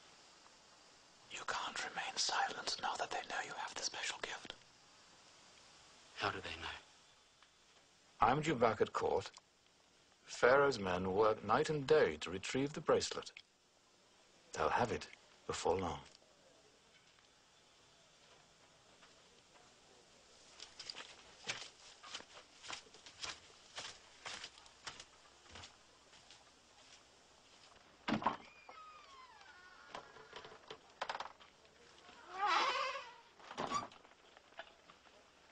I hear you have the gift of second sight. At times, Master, when God sees fit to grant it. How low have we fallen, listening to the ramblings of a Semite slave? The ability to interpret dreams is a gift from God.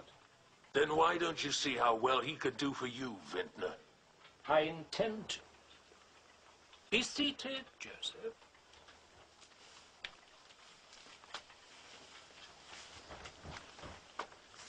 Here is my dream.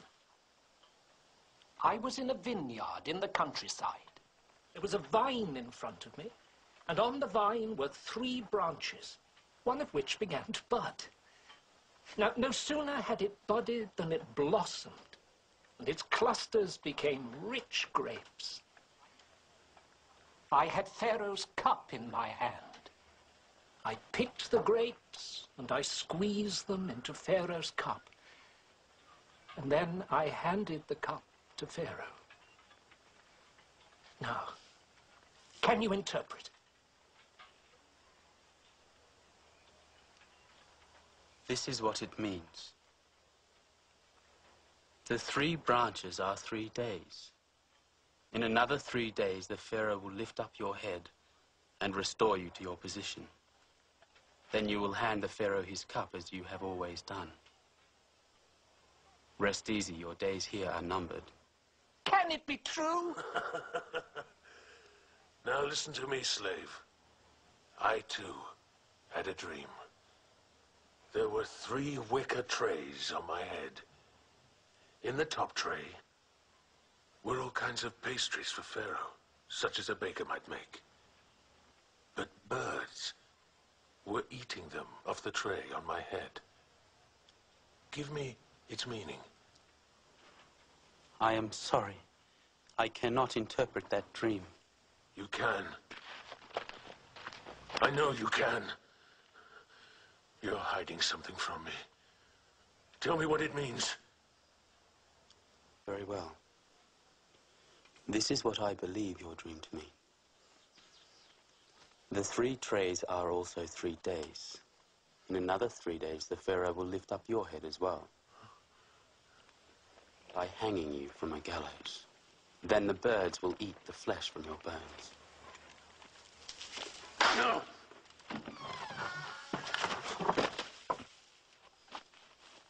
The Pharaoh's bracelet has been found. Warrants have been issued. What does it say? She promised she'd be here. More to your good fortune, she's not. You kept your end of the bargain. If she's not here, then you get the sweet memory of her bed and get to keep your animals. I gave her my staff and seal as a pledge, remember? Come. I think I can find her home.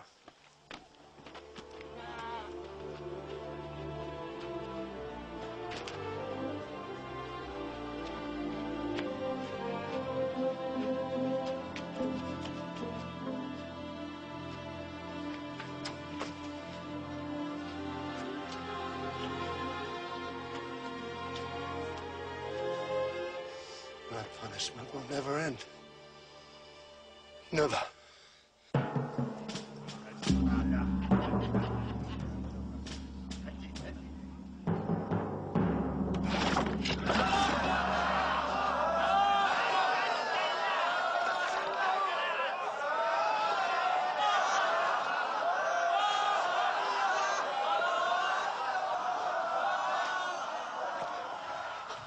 I am most grateful for your judgment in this matter. I always knew, even in the darkest days, that I could always... Yes? I trust my master's stay here was made as easy as possible. Yes, yes. Considering the circumstances.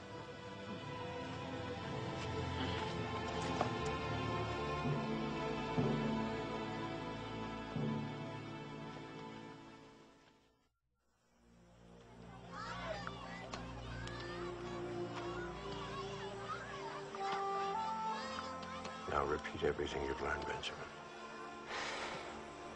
The table of the descendants of Terah, who was 70 when he begat Abraham, Nahor, and Haran. Father, you know I have the lines of our family completely memorized. Shouldn't I be helping my brothers pen the flocks? Your backs are strong enough for the job. For you, this is more important. You have to carry on the line. But I'm the youngest, Father. Reuben, even Judah... I've spent a lifetime showing me they're not up to the task. It would have been Joseph who would have carried on the line, but my other sons... It was a wild animal who took Joseph. You can't go on blaming the others forever. We must take our signs from God. In my heart, I know Rachel was called to give us the next in line. And with Joseph gone, that means you must keep our traditions alive. Maintain Abraham's covenant with our Lord. Blessed be his name. Now, young men, back to the tables. And the sons of Abraham were Isaac and Ishmael. And Isaac begat Esau and Jacob. And Esau, who was called Edom, took wives among the Canaanites. Father! Father! Quickly! It's Judah. Judah.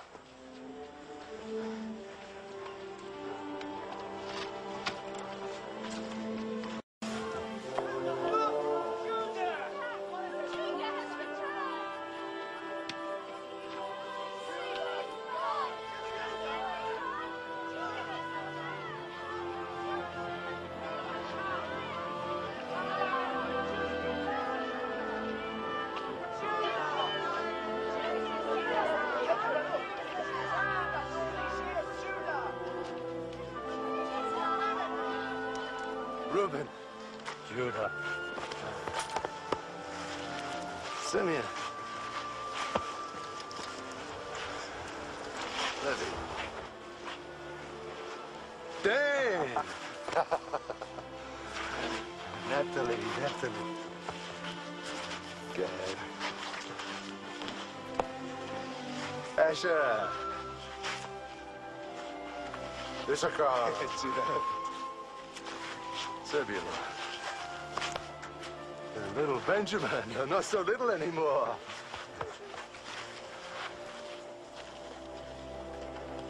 And my father Jacob.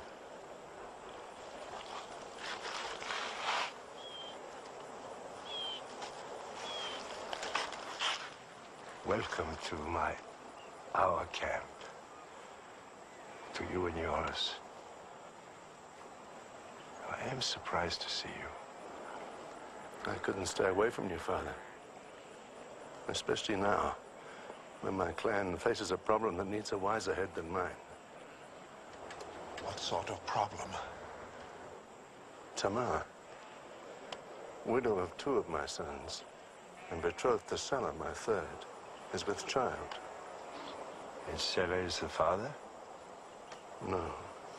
And she refuses to say who she laid with. And no matter how hard we press her, she stays silent. Then, by custom, she must be banished. But by Canaanite way, when a woman lies with a man other than her betrothed, she must die. What should I have done, Father? I gave her my firstborn in marriage, and he died childless. So I insisted my 2nd son marry her as his duty to the family. Still, she remained barren. Then when he died... You promised your son Selah, as is our custom. But I kept delaying the marriage. The woman's cursed, Father. She buries husbands before there are sons to replace them. I lost 2 boys I loved. Should I have risked a third? I know the pain of losing a child you love dearly. I know it well.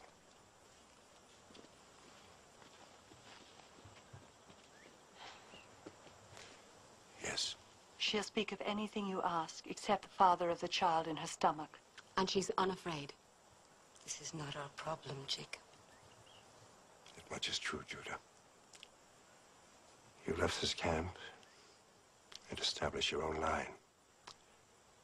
You must be responsible for yourself and the decisions you made.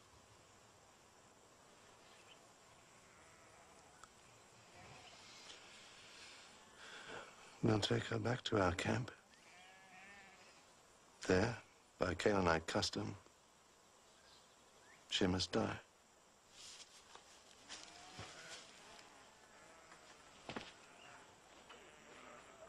We leave at first light. Fine looking plot. Well, there is rumors of some outbreak of fever among them.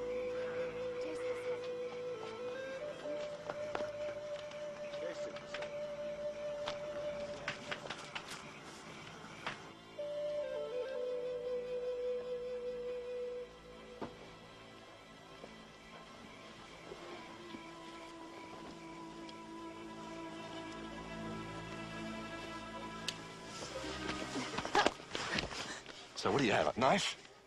You think that by killing me you can save your own life?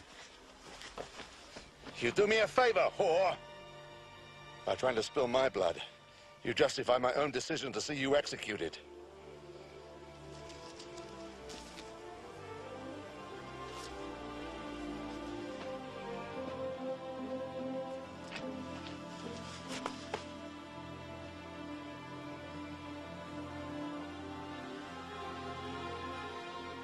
You?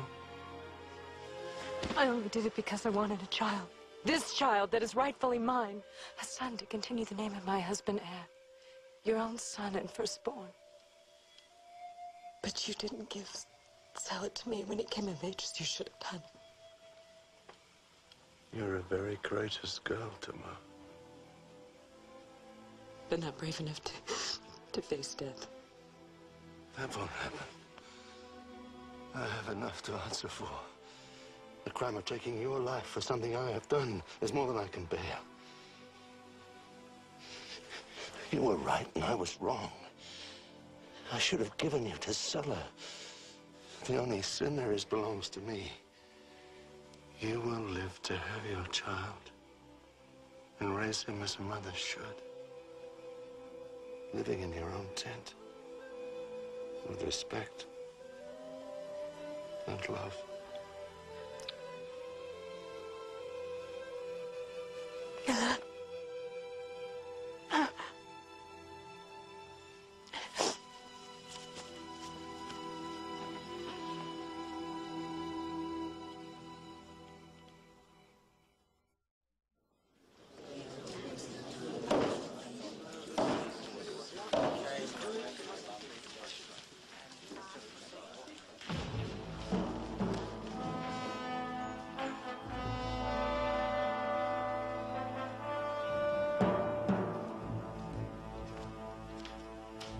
Pay heed as the god Ra walks among you. Pay heed to the Pharaoh, son of the heavens, Ra incarnate.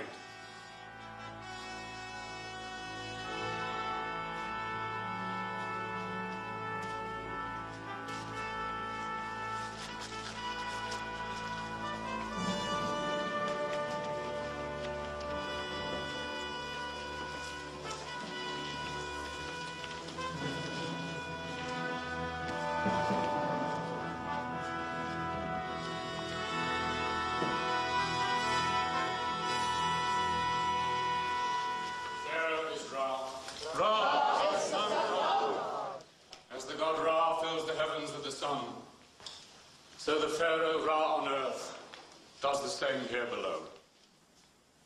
Potiphar, the gods must be blinding you. A fool can see I shed no light. The Pharaoh is not well. Physician, attend the god on earth. It's not my body that ails. If you knew your signs, Vizier, you'd see it's my heart that weighs me down. I'm beginning to wonder if you know your art. If the Pharaoh is in pain, then let him speak of it, and the answer will be his. Dreams. I'm haunted by dreams. I dreamt I was in the great river, communing with my spirit in the heavens. Near me were 7 wonderfully fat and gentle water cows who seemed to float along with me. It was serene, so very serene. But we were not alone. Horrible, starving cows suddenly appeared, and the thin, wretched cows ate the sleek, fat cows. I woke in a cold sweat, and to my horror, when I finally got back to sleep, I had a second dream, just as frightening. In this dream, there were 7 plump ears of corn growing on a stalk. Then 7 blighted ears, meager and scorched by the east wind, sprouted teeth and devoured the good ears. What can these dreams possibly mean? They can't be a good sign. Let us begin.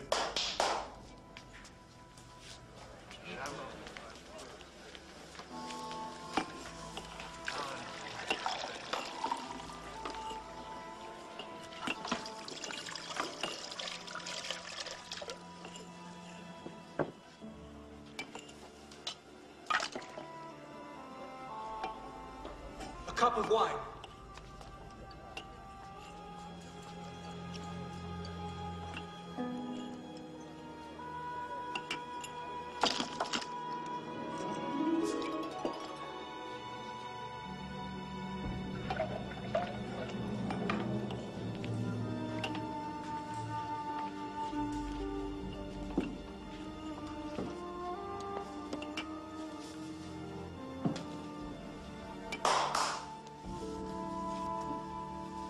Majesty, as might be expected from the messages to God, there is a balance in these holy dreams. First, the sacred life-giving Nile, and then the divine presence of the omnipotent Pharaoh himself. The healthy cows, and then the lean cows. The ripe ears, and then the unripe ears. I know what was in the dreams. I had them. Your job is to tell me what they mean. We do not know, Majesty.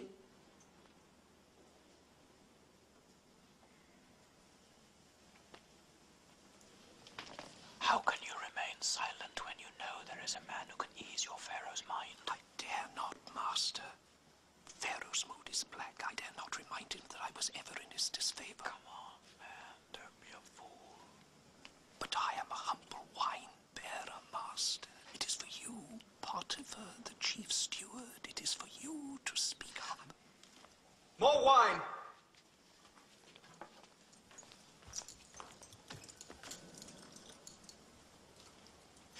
May I speak with you, Pharaoh?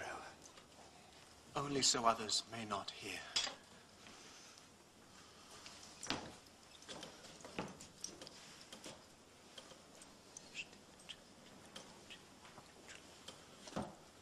You have the dreams of your Pharaoh interpreted by an alien slave? Sire, the Semite slave interpreted both this man's dreams and that of the baker. He saw the Pharaoh's hand in our dreams and predicted his judgments accurately.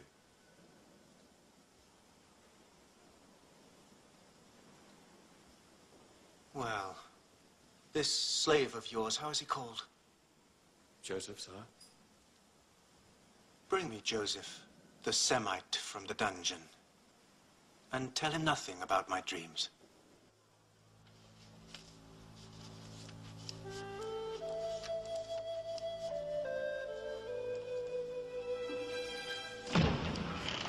What is this?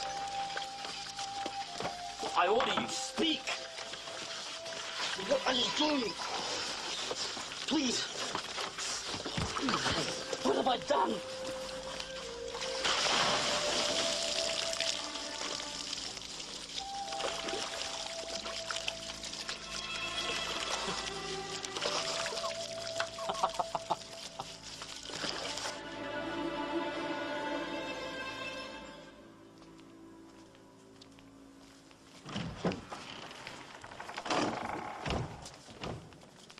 Lie prostrate, quick. I cannot. You know that. You what? Truly, the Pharaoh is greatness itself. But, sire, my faith decrees I can kneel only before God himself, even on pain of death.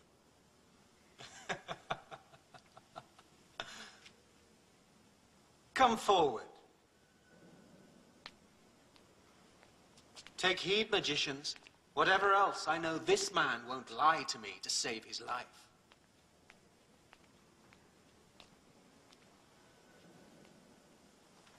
Look upon my face. But surely, great Pharaoh, this is forbidden. Only to people who know I'm God. Since you hold some primitive being in high regard, I expect that you can look upon me without burning up. Try it.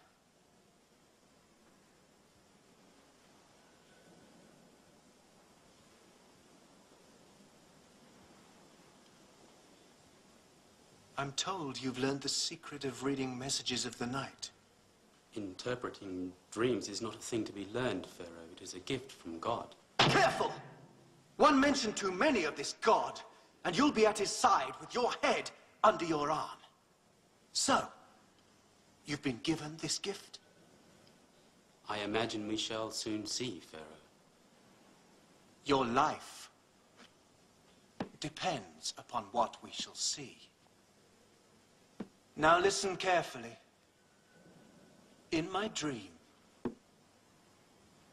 there were 7 cows, fat and sleek, and they grazed peacefully. He's a very beautiful boy. Yes, he is. Do you know what his crime was? I've heard the rumors, but I don't believe it. He doesn't strike me as a fool. And everyone knows that Potiphar's wife deceives him. I've never seen such poor cows in all of Egypt. But it was impossible to tell they had eaten the fat cows, for they looked as wretched as ever. Was there a second dream? We have told him nothing, sire. Yes. In the second dream, there were 7 ears of grain, beautifully ripe. Then sprouting up behind them were 7 withered ears of grain, which devoured the ripe ones.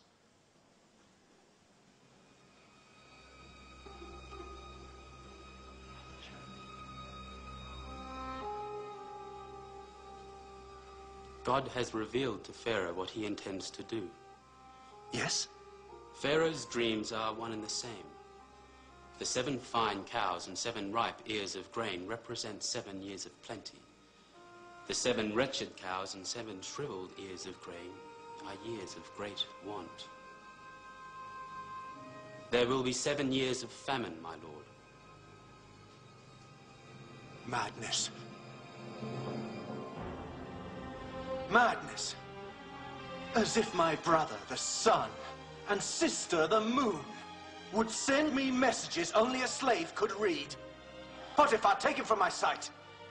Get him back to his dungeon and keep him there until I decide how best to deal with him.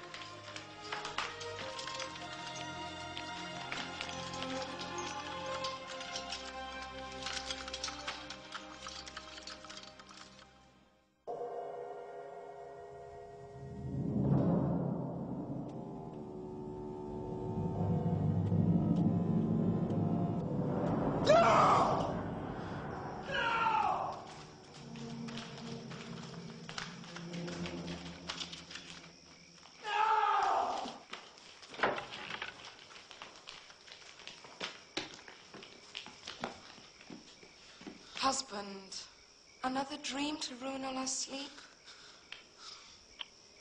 No, the same one. This is too important to ignore. I'm lost, wife. Help me. Me? And risk your anger? No, I'll keep my own counsel, my lord. Asenath here, on the other hand. Yes. Let me guess. She's so taken with this foreign slave. Oh, yes. Nothing escapes Pharaoh's eye, young woman.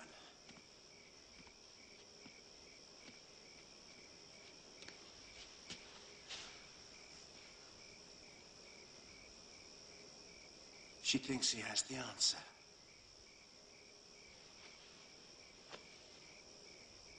By your own word, Lord, we know he does nothing against his conscience, even on pain of death. And you yourself seem reluctant to see him hanged. There must be a reason you held your mighty hand, spared him to live to see another day.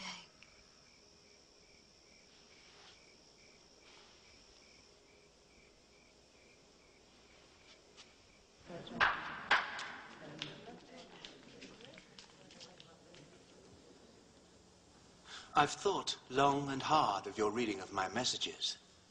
Have you? Yes, Master. And? I am certain that Pharaoh has been blessed by a warning from the Lord himself. So, assume then that your reading is accurate. Is there nothing we can do to prevent this disaster? Yes, Master, there is. How?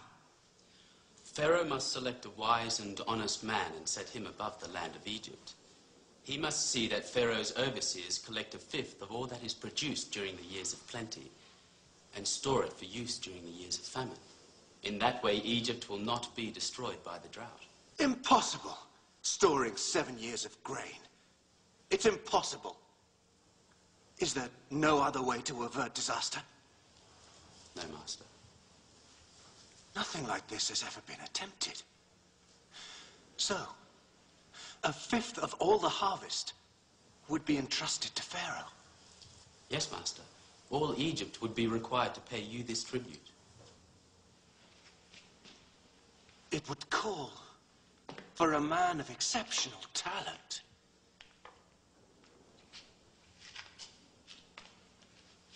That excludes each of you.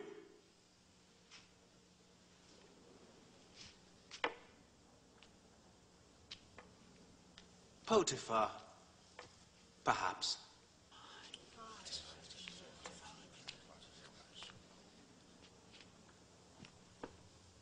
The answer is obvious.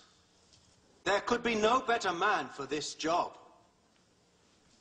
than this man himself.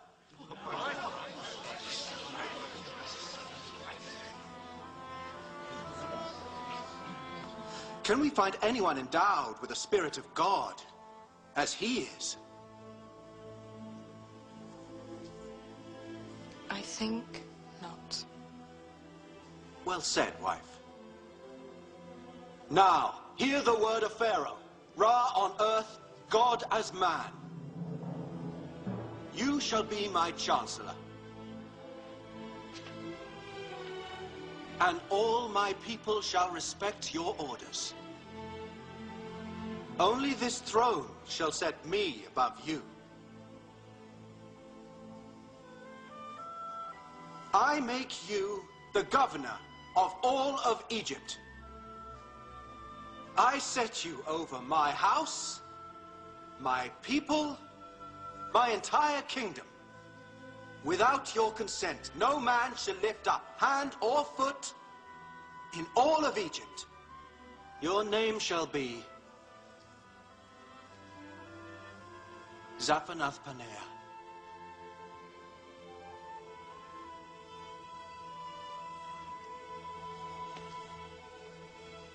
And this fine woman shall be your wife.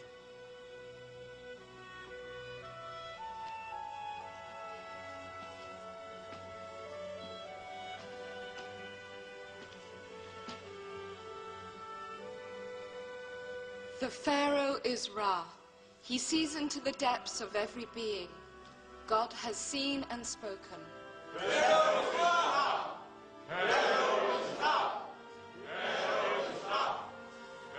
This time your God's blessing makes you master, even of me.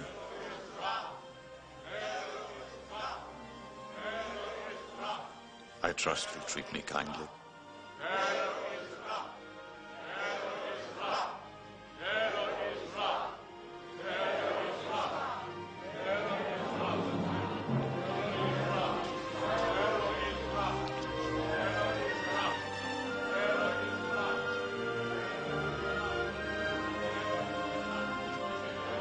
What is your name?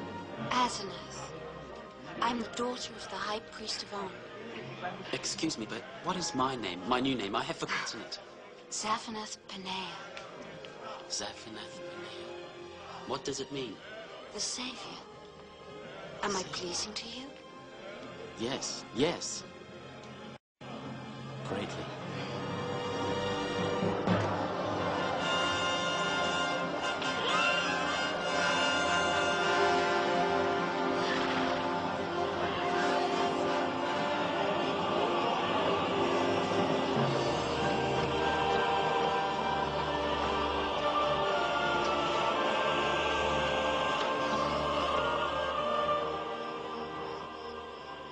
I present to you Asenath Paneah.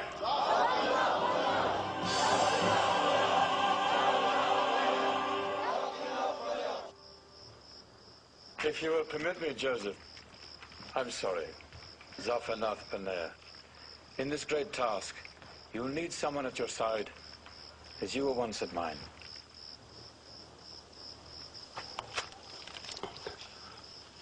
To serve thee, Master, would be a high honor. But my sins against you are many. On your feet, Ednan. Forgiveness is greater than vengeance. Compassion more powerful than anger. As I myself have learned.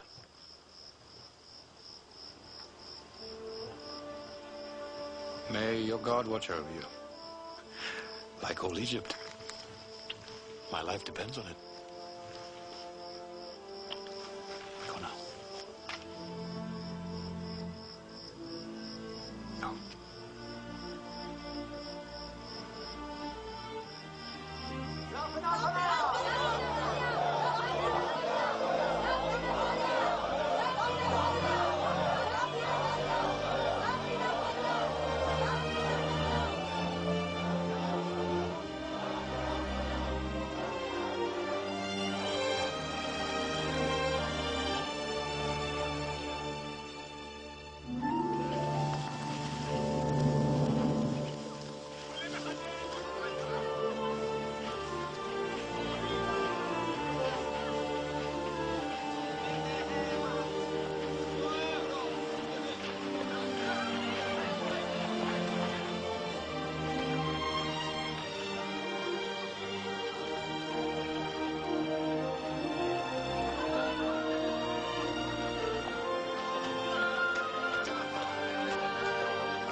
My son.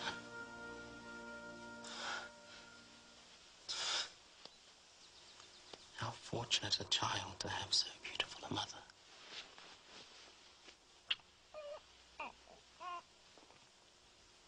Have you decided on a name for your son? He shall be called Manasseh.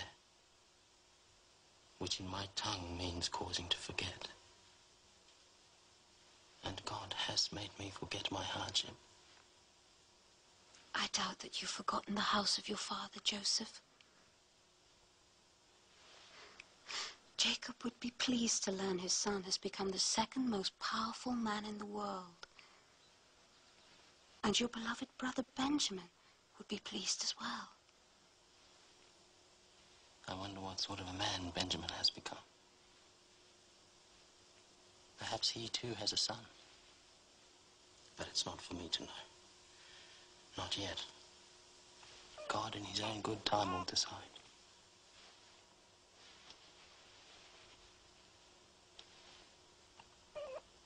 My place now is here. With you. And Manasseh.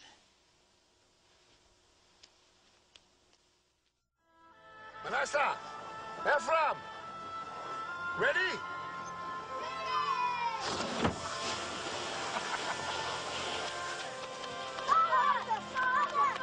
Manasseh, Ephraim. You should be learning the ciphers.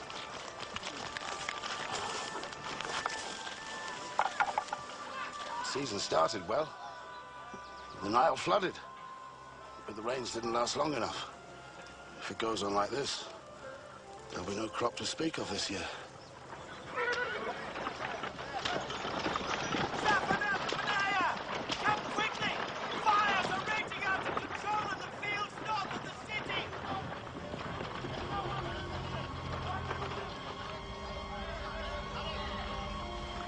It's begun. As God promised.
The wells are clogging, but they'll hold. And for a while, at any rate, there'll be water to drink. But the grain runs low. 2, maybe 3 phases of the moon, and we'll be forced to eat the animals instead of feeding them. Once they are gone, Father. And without grain for us, and the animals. Starvation kills us all. Unless... Well, Hira, my old friend and ally, says that the reports of vast stocks of grain and fodder in Egypt are true. It is all well and good for the Egyptians, but why should they care what happens to us? They don't. But according to Hira, they do care what happens to our money. He's already sent his caravan laden with silver and loom work to trade. As if an Egyptian trader can be trusted. It's not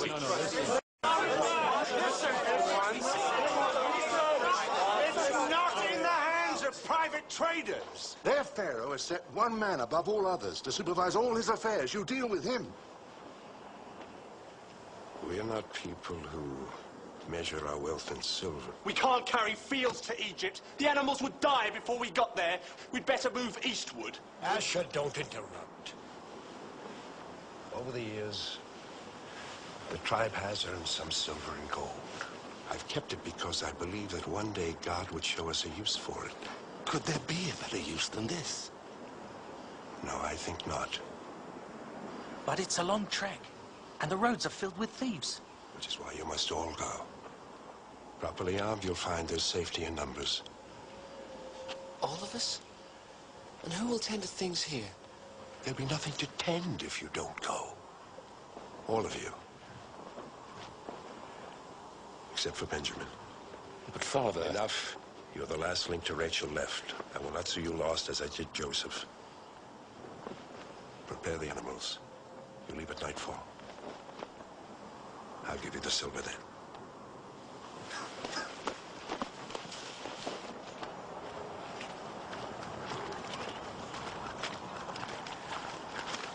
As to raise Joseph above us.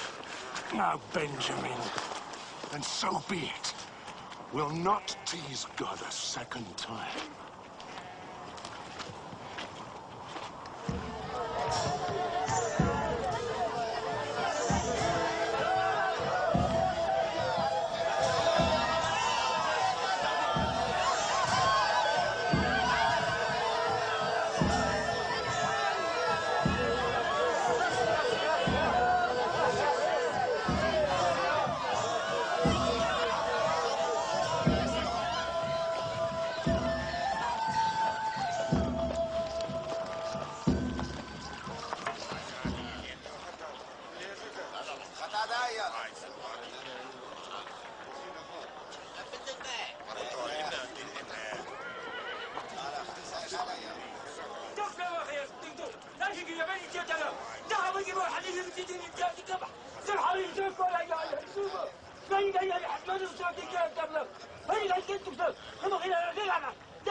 Ednan. Yes, Master. It's just, well, this man's dialect. I know the tones. Never mind. Give him what he needs.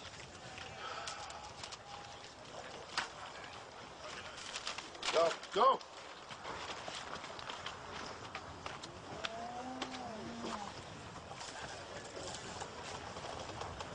Are you well, Asenath?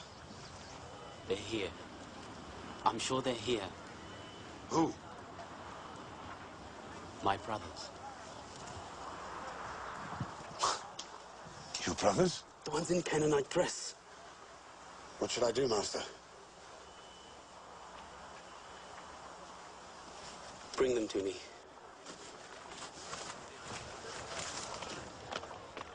You! Come! All of you, come! This way. Bring them all! All of these men! You, come! And you!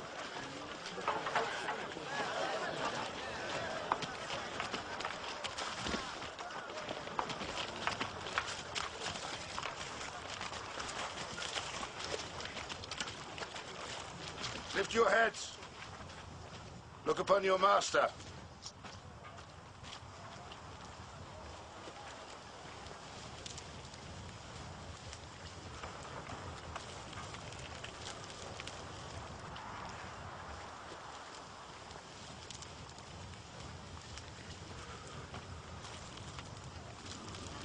They don't even recognize me. Almighty One, have mercy. We come from Canaan, where the drought destroys everything.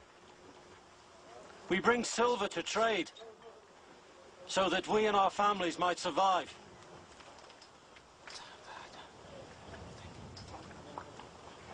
Your master, Zephanath Paneah, ask why your Canaanite gods do not provide for your needs. We're not like the other Canaanites, great master. We worship our own God, but we sojourn in the land of Canaan. The master says you're spies. Spies? No, master. Our father sent us to buy food. The master says no. You're spies, sent to see the weakness of Egypt. No, Master. We are nothing more than shepherds, sons of Jacob, the son of Isaac. What man would send all his sons on such a mission and leave himself alone?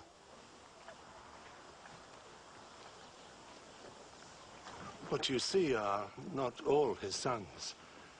One other, the youngest. He is called Benjamin, remains with our father.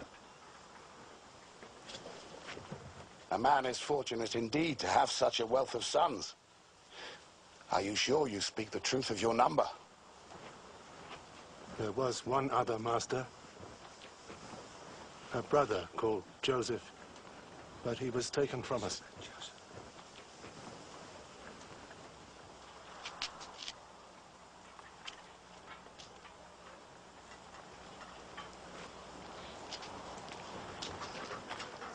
What enemy would send 10 brothers as spies? 1 or 2, perhaps, but 10?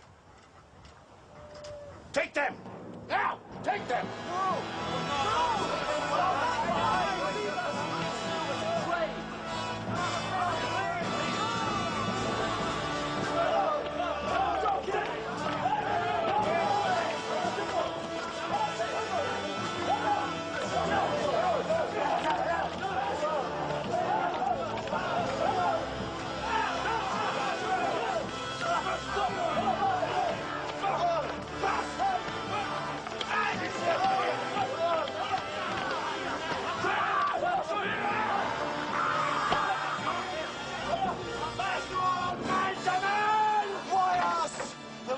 There today, and the Egyptians picked us out to be spies! You fool! There must be some way to prove he's wrong! What would you suggest, little brother? We probably wouldn't be here if you'd paid him more respect! More respect.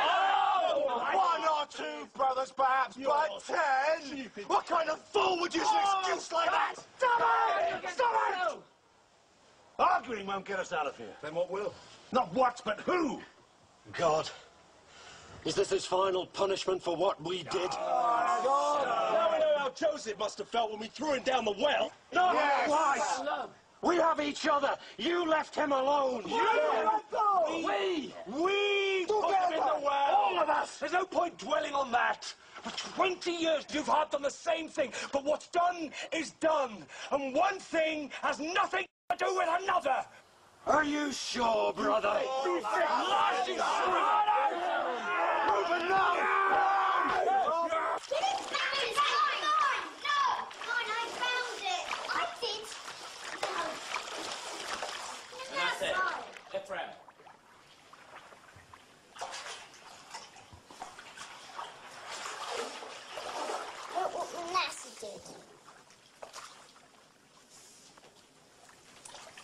Yes, yes, we can't have that.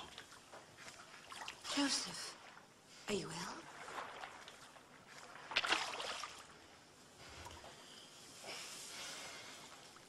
Then what is it? I saw my brothers today. That's wonderful. You always said they'd come to you. More good fortune from the troubles.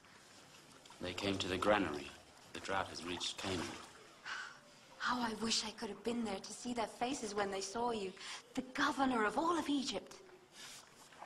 You would have been disappointed.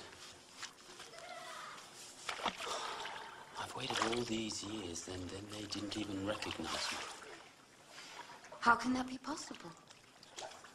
It's been over 20 years since they last saw me. I was still a boy. Not surprising. Where are they now? In the prison.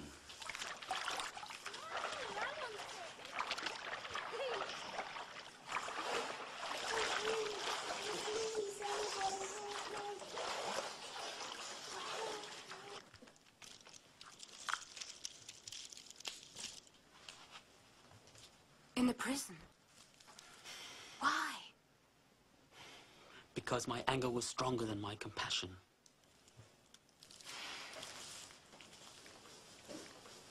And what will you do with them? My father's people are in need of food. I must send them back. Why not just reveal yourself to them? Because they seem unchanged. No different from when they betrayed me. Perhaps God will reveal a way to test them. How? I'm not sure. Well, I want to see these men to whom I owe my happiness.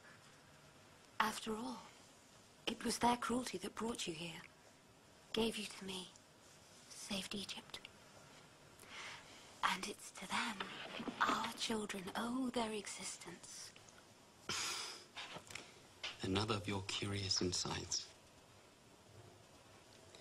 But I'm not so sure God is ready to see this thing forgotten. God or you? You must bring them. I have to at least meet little Benjamin. Benjamin was left with my father. I'm sorry. I know he's the one who counted most. But they are all your brothers. Blood of your blood.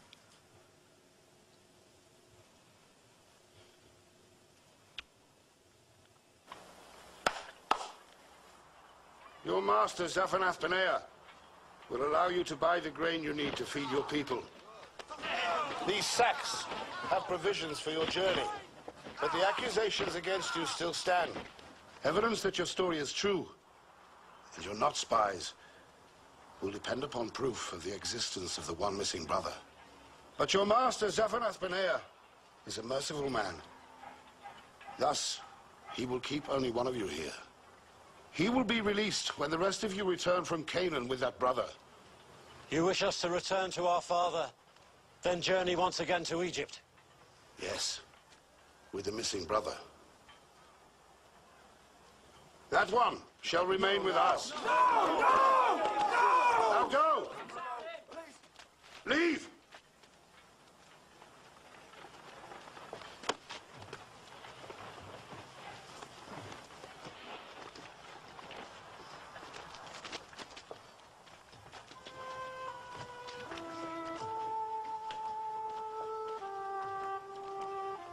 And return swiftly with the missing brother.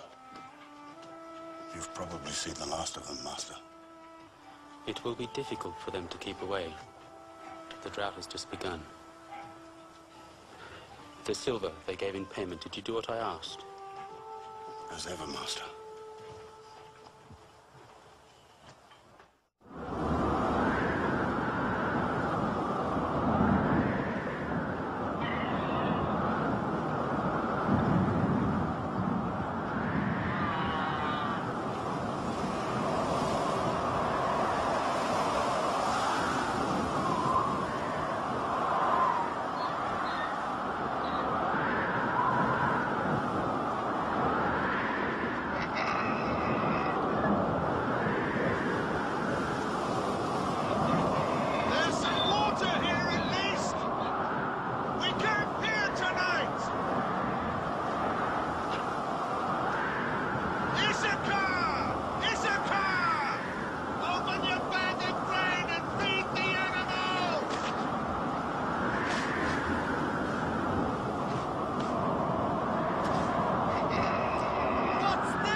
The only proof of our story he'll accept is Benjamin. And the only way to redeem Simeon.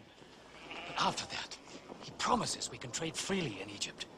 The grain is abundant, the best quality. Is this all the Egyptian asks? Just for my youngest?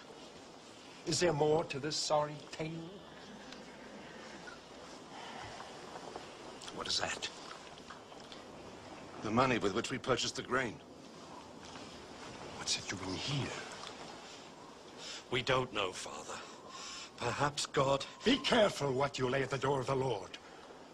Blessed be his name. Blessed be his name. Now why did you tell this man I had another son?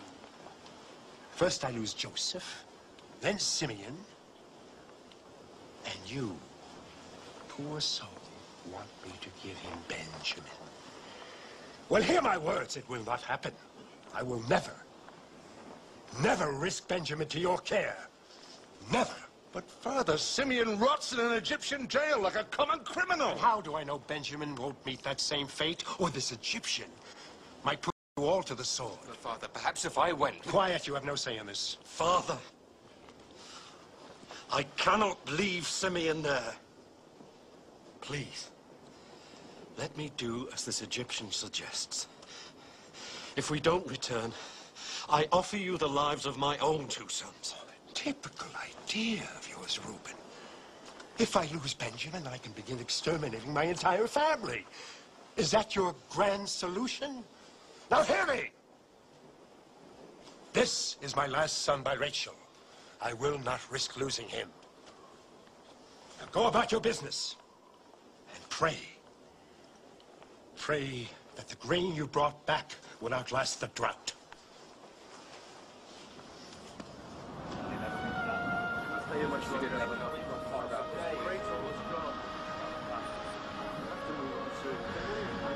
Nowhere to go, Father. We don't have many choices left.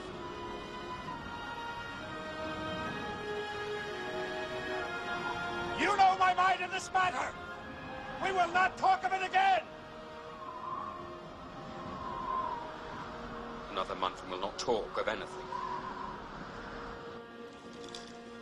Soon we will all die, and the line started by Abraham will have vanished. And what would you have me do? Listen for once. Think about what God promised you. Then listen to your sons and see if what they have to say doesn't make sense. Unless you want to see us all die, because you're too frightened to trust God. What is this to do with trusting God? Isn't it obvious?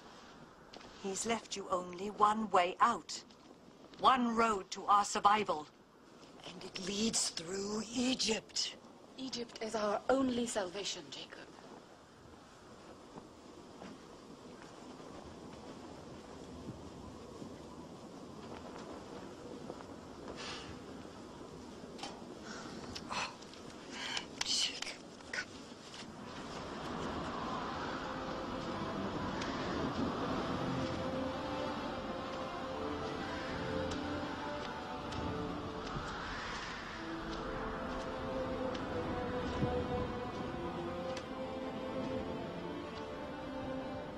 These are the finest gifts we can offer.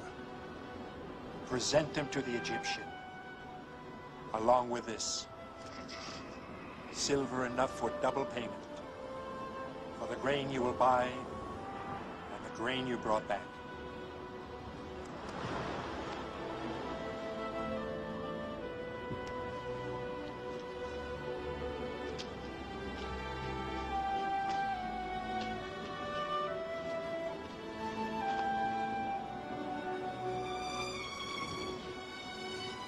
Have an easy mind, Father. All will be well. I know it.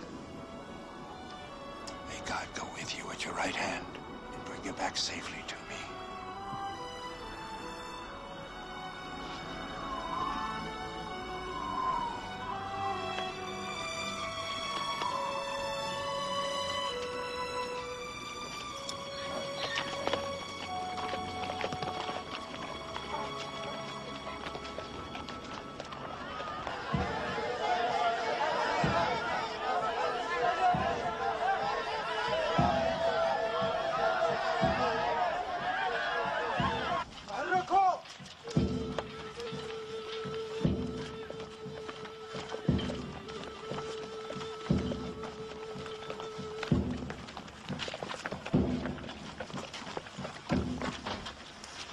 Why have we been brought here? To the great man's house? Because of the silver we found in our sacks. I'm sure of it. But we don't know how it got there.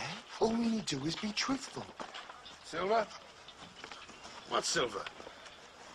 I know I received payment for your grain. And we had money in our grain nonetheless. Here, we offer double repayment. You owe us nothing.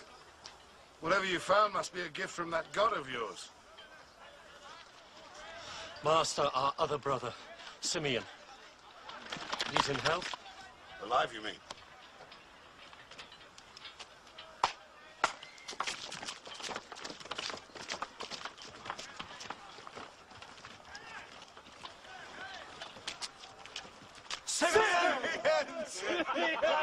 Welcome to Egypt!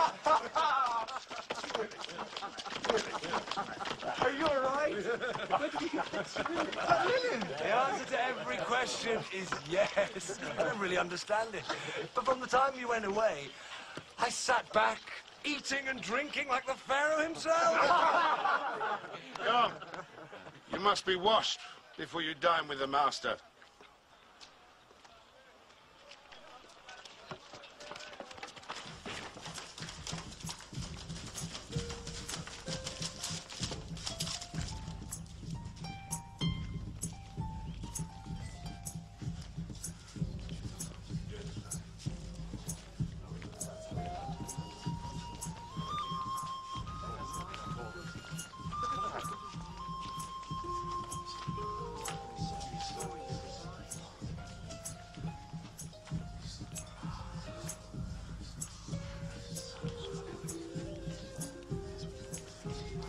You will sit here, aside from the master. This is a great honor. Egyptians never eat with strangers. To them it is considered an abomination. Now, you will sit in the order I tell you. Please.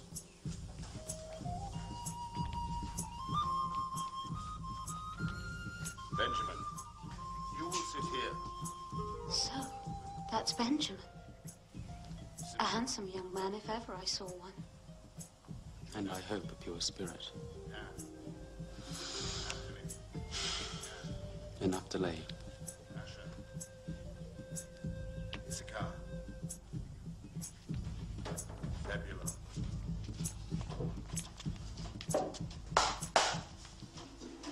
Zephanath Paneah, he who guides us on the road of life.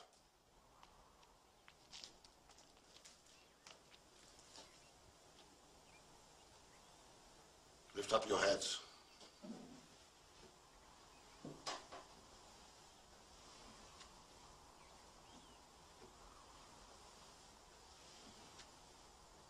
Your master asks, is your father in good health?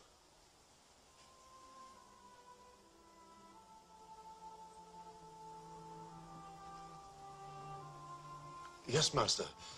And he sends you these gifts as homage.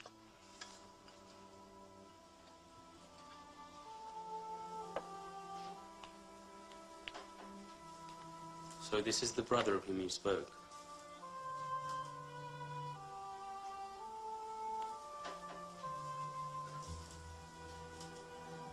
What is your name? I am Benjamin, master. How is it, master, that you come to speak our tongue? Have you been to our land?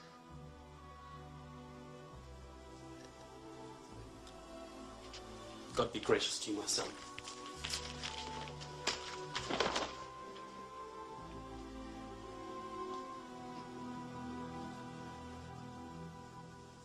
Was I wrong to ask the master how he came to speak our tongue?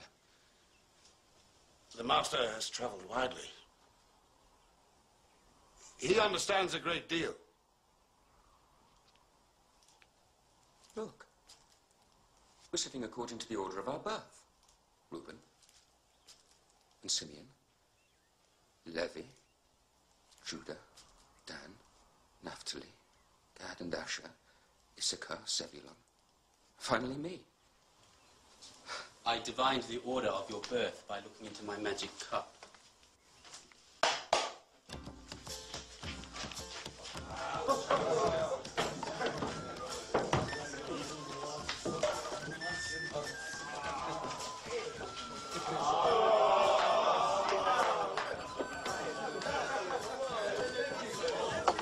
It's a great honor. The master has given you the food from his own plate. Thank you, master. We eat the same dish at home. In fact, this is the favorite food of my father.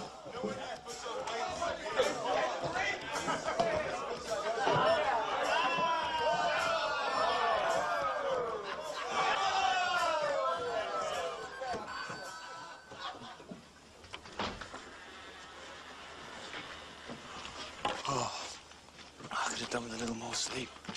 I don't understand. He was so friendly last night. Yet this morning he has us roused from our beds before the cock crows and sends us on our way. Look, our asses are already loaded down with grain.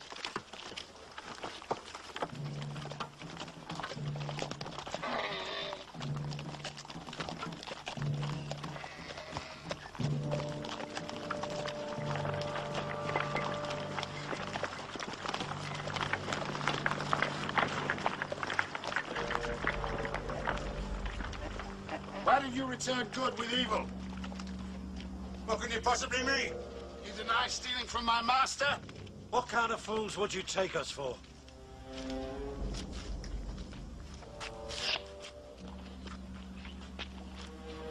This.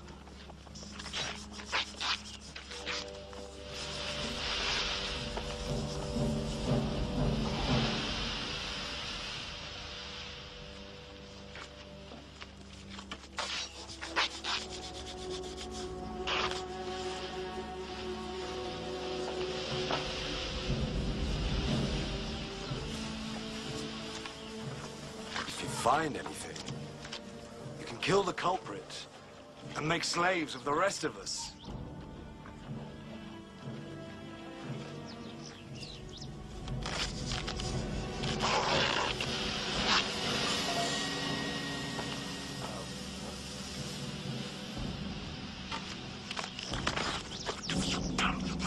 Fool! Have you taken leave of your senses?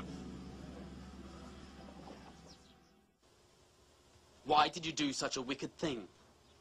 Master, we have done nothing. Then how do you explain it? God is punishing us for a crime we committed many years ago. It seems he wants us all to taste the bitterness of slavery. For surely we are all your slaves now.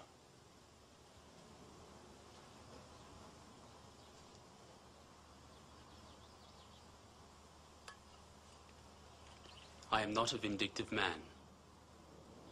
You can return to your father. I shall keep only Benjamin. No! You dare raise your voice to me? Men can die for less. 1,000 pardons, Master. But the very idea is unthinkable. Master, I cannot pretend to grasp the meaning of these strange happenings. Benjamin has never stolen in his life. Never. Never, Master. And he's too clever to take a cherished and unique object from a man as powerful as you. Nor do I know how the money got into our sacks on our previous trip. Perhaps it was all the work of God. Master, please, spare the life of Benjamin, beloved son of our father's old age. Losing Benjamin would kill our old father, whom we have already wounded deeply. Take me as a slave in place of Benjamin and allow the boy to go home to his father. No. Benjamin will stay with me.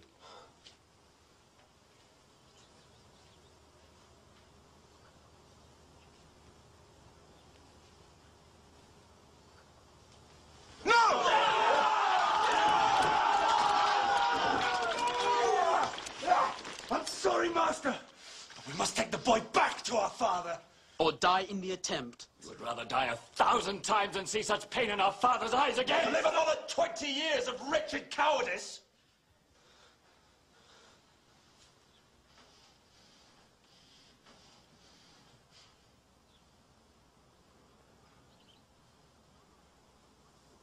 No, Master!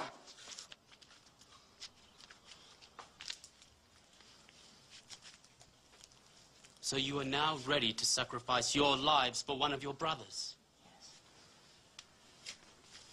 Why then did you not do the same for the other one? The one you said died when in truth you yourselves sold him into slavery. You know about Joseph? How? Because he's alive. Alive? He's here in this Joseph alive? palace.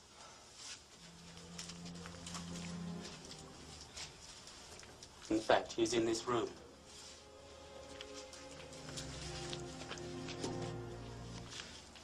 Leave us. I said leave us. Get out! Guards, come!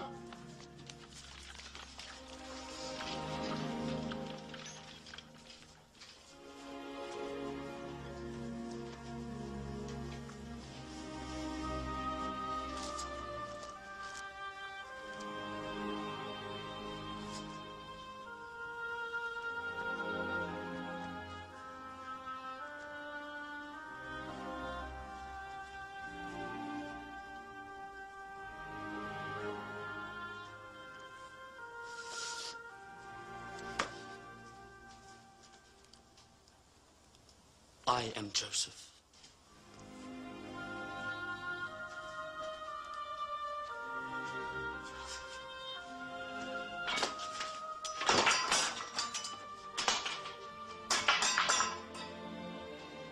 Joseph. It is my brother Joseph.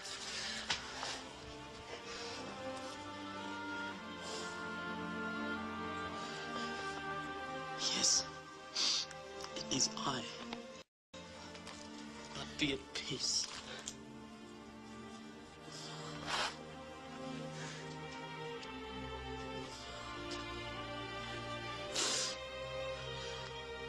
Come closer. Don't be afraid. I will not harm you. Am I to take the place of God? Joseph.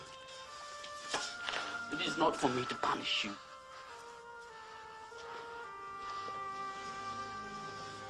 You meant evil against me, yes.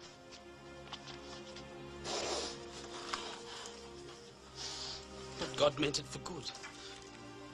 To bring it about that many people should be kept alive as they are today.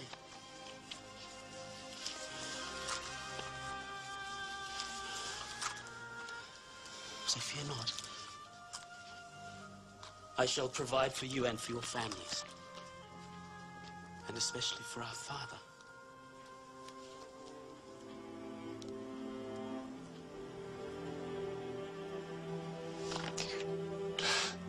I am most to blame.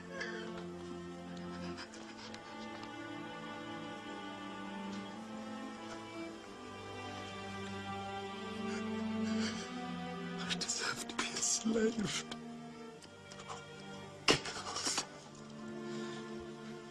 No. My brother. I shall not kill you.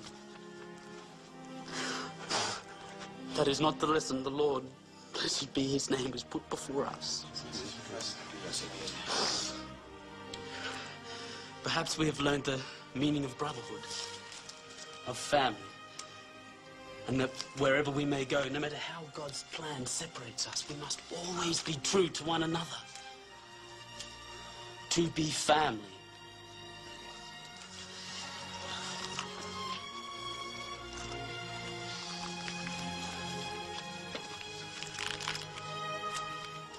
You must return for our father. Tell him of what I have achieved and move him here with all your belongings. I want you near me in the land of Goshen so I may provide for you during the remaining years of the famine. I have spoken to the Pharaoh. All is prepared. Come to me. Come to me. I'm your brother. I am Joseph.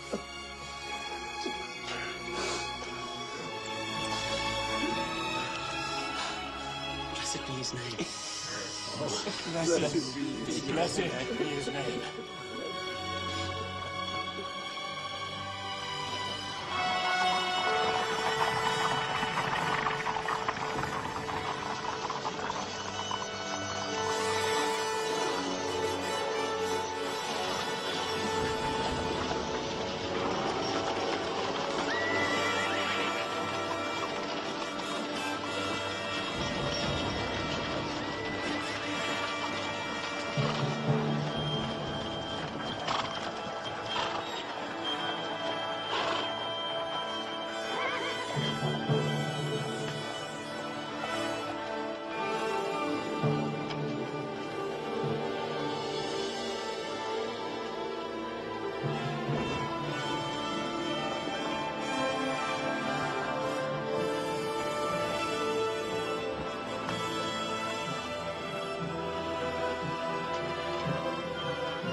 my Joseph, my son, my son.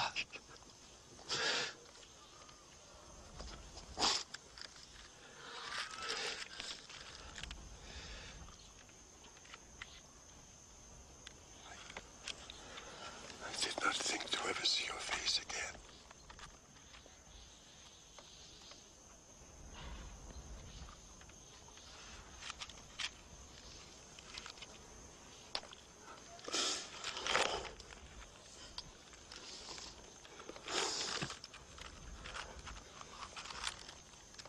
These I see to be my grandchildren. Rachel's light shines in their eyes. Come, come, my children. Come that I might bless you. Come.